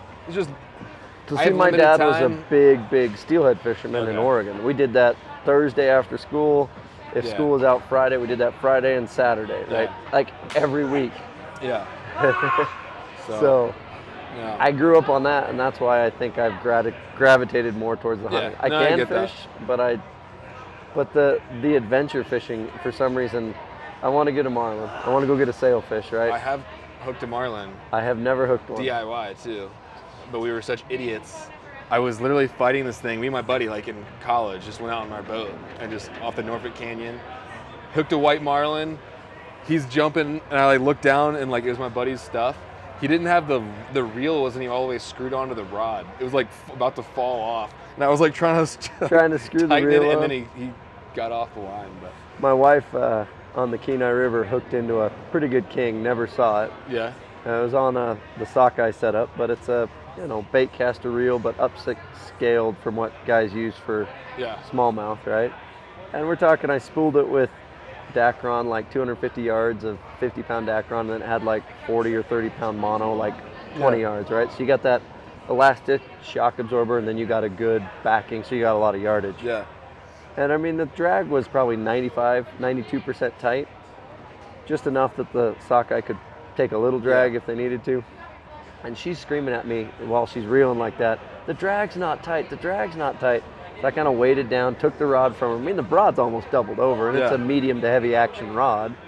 I take it from her, and I mean, I tightened it from 95 to 100%, right? Yeah. Hand it back to her, I said, it's tight, just, we got to start going down shore with him. About 5 minutes later, he straightened out I think it was a 4-aught hook. Oh, no. So it was big fish. Good and Lord. those big fish anymore, I mean, I love to go catch little fish in a mountain stream and just one after another that the fish haven't even seen people, right? Right. Like, we fished a little bit for Dolly Varden there, Arctic char on the sheep hunt, and those fish they're so hungry, you could take a willow limb and a piece of line and drop a fly in there, and they'll just eat it. We tried catching some dollies, but it was like in town, and they were so educated. Yeah, they wouldn't even come near us. But if you ever go do a caribou hunt, like up the Hall Road, stop along the way, just pull over and fish any one of those streams. Those fish are not. I might try to tack on a caribou into that sheep hunt, just because I don't know. Who knows when I'll get back up there and the way they're closing. So the cool stuff thing down. in Alaska, especially if you have the guide, you can hang your more expensive tag on a less expensive animal. Okay. So say you buy a moose tag, Right. you're walking around, you see a caribou, Yeah. you can shoot that caribou and hang that moose tag on that caribou. Right. Now So if you have a sheep tag and you anything that's lesser value, you can as put it long, on. I mean, season's got to be open, you got to be in the unit and everything else. But yeah, if you happen to just, hey, I didn't have that tag, but I had that one. Yeah. As long as the state gets their money. Now, you don't get reimbursed the difference. You, of course. You donate the difference. Right, yeah. And you got to go buy that other tag again. Yeah. At least that's the way it was when I lived there. No, I I believe think it's it's still still the like case. that. Well, anyway, hopefully I'll draw next year. Hopefully I'll draw a general elk tag, although creep, I don't know if I will. But if so, I'll have to link up, man, when I come out to Wyoming. Because if I draw that tag, as soon as I get back from Alaska, as soon as the season opens, I'm going to go out there and the plan is just stay until I kill an elk. Well, Wyoming's doing some crap that, as a resident, I don't really agree with. As a conservationist, I really definitely don't agree with. The allotment thing? The allotment, it's been working fine at 80-20. Yeah. I really think that there's either some nepotism or some shenanigans going on, and I don't know. I haven't looked that deep into it, but somebody needs to clearly articulate the reason why we're going from an 80-20 to a 90-10. And it's not less or more tags. It's just more it's getting definitely allocated to residents. It already happened for sheep and moose. Yeah. You think it's going to happen for Elk and deer and antelope? I'm going to start pushing against it. I don't think it's... I hope it doesn't, man. Look, really simply, we went from 20% elk tags that were non-resident at $1,000 or $1,300 for the special to 10%. That's a 50% reduction in the non-resident. And a resident tag is $50 and a non-resident tag is $1,000. I don't see the... some residents are going to scream at me, oh, we need more tags. I'm like, right now there's general units where I can go buy an elk tag, I can go hunt, and I can go kill an elk. And so, I mean, I get there's balance and there's a lot of groups that have special interests. That's why I said somebody just needs to really clearly articulate how this benefits the wildlife. Not the state coffers, not the outfitters, right? And I work for outfitters, I know outfitters. I'm a big proponent of outfitters. I think Alaska's rule for the sheep hunter is it's a good rule. Yeah. I mean, there's guys that die every year sheep hunting, and we don't need just every Tom, Dick, and Harry showing up saying, I'm going to take a tag. Right. Right? It wasn't so hard to judge a legal ram. Oh, yeah. But I am a little miffed that they changed the rule that my bag limit goes against the resident's bag limit, right? Because when I lived in Alaska, my dad and brother showed up. We all three grabbed sheep tags, went to one camp. We're not going to kill 3 sheep, right? We're not going to. But everybody has an opportunity and a chance. And it's like, if you could grab an elk tag and your dad could grab an elk tag, and we say, hey, come go to my camp, you guys are going to show up from different states and come camp and hunt with me. Yeah. If I say, hey, I drew an elk tag in state X, Hunter, you want to come go with me? You're like, I don't have a tag, I got this commitment, I got that. So I guess it segregates us as hunters a little more by going from more of the general units to more of the limited entry. Now I get the quality goes up by limiting the entry, but is it always just about inches? Because I like to hang out with my brother and my dad and my hunting buddies and just sit around camp and tell stories. And also I want to have a legitimate chance of harvesting something. Sure. But I'm not a big numbers guy anyways. I mean, I'd rather have that experience, be able to hunt, hang out, and shoot a smaller animal than, sacrifice all that to maybe shoot a giant. Yeah. And you could still maybe shoot a giant anywhere. That's theoretically. Cool part about Africa, Alaska, New Zealand. I mean, so Africa was so fun.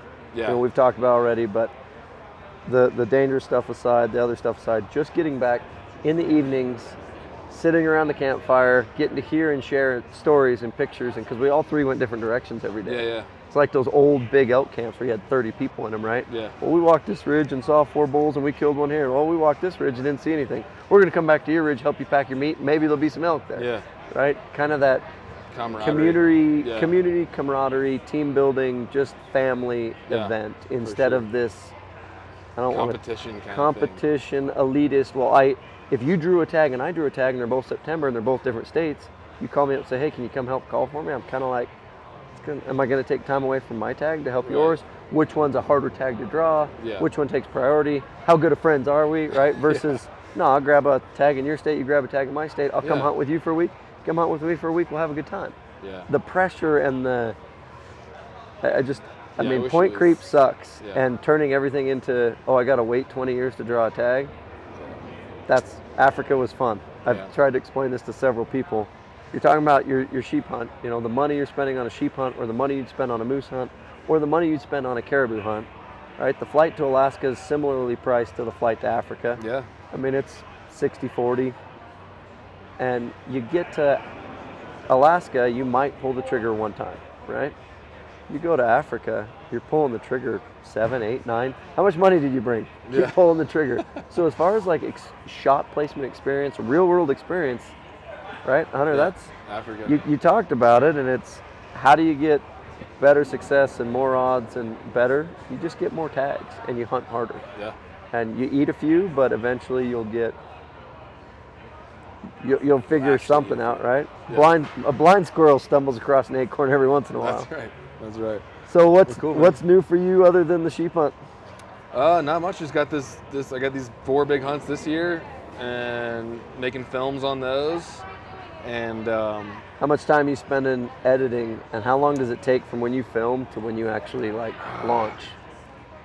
It depends. I mean, it's always quicker when it's a project you were on and you are passionate about it. Have vested interest. Yeah. So I don't know. The Kodiak thing probably took me like a month or so to edit it, something like that. But I can go faster. I usually get a rough cut down pretty quick in like a week or 2, but then it takes time of just perfecting it and getting exactly where you want it to be and stuff like that. But I'm pretty fast, so and it's gonna be only me, but I think I can get all 3 of those films out. And I don't know if the Mexico thing, I don't know if that'll be a gritty series, or I don't know how that's all gonna work out or what. But I'll probably get those 3 out like in the off season and then have time. But it's gonna be busy. Well, we definitely should plan a mashup at some point in time in the future, because I'm okay at going and collecting assets. Yeah. But once I get home, I got this to do. I'm not sitting there editing for a week. I can't just say, okay, I'm taking the next 7 days. Yeah. I'm going to sit at this computer and edit, and I haven't really learned how to do it. Yeah, and that can be a big separation factor, because a lot of guys are like, I want to film hunts, and that's great, but where it really happens is in the editing. That's 100%. So, you do have to go out and have good B-roll. Absolutely. You have to go out and have good equipment. Raw material.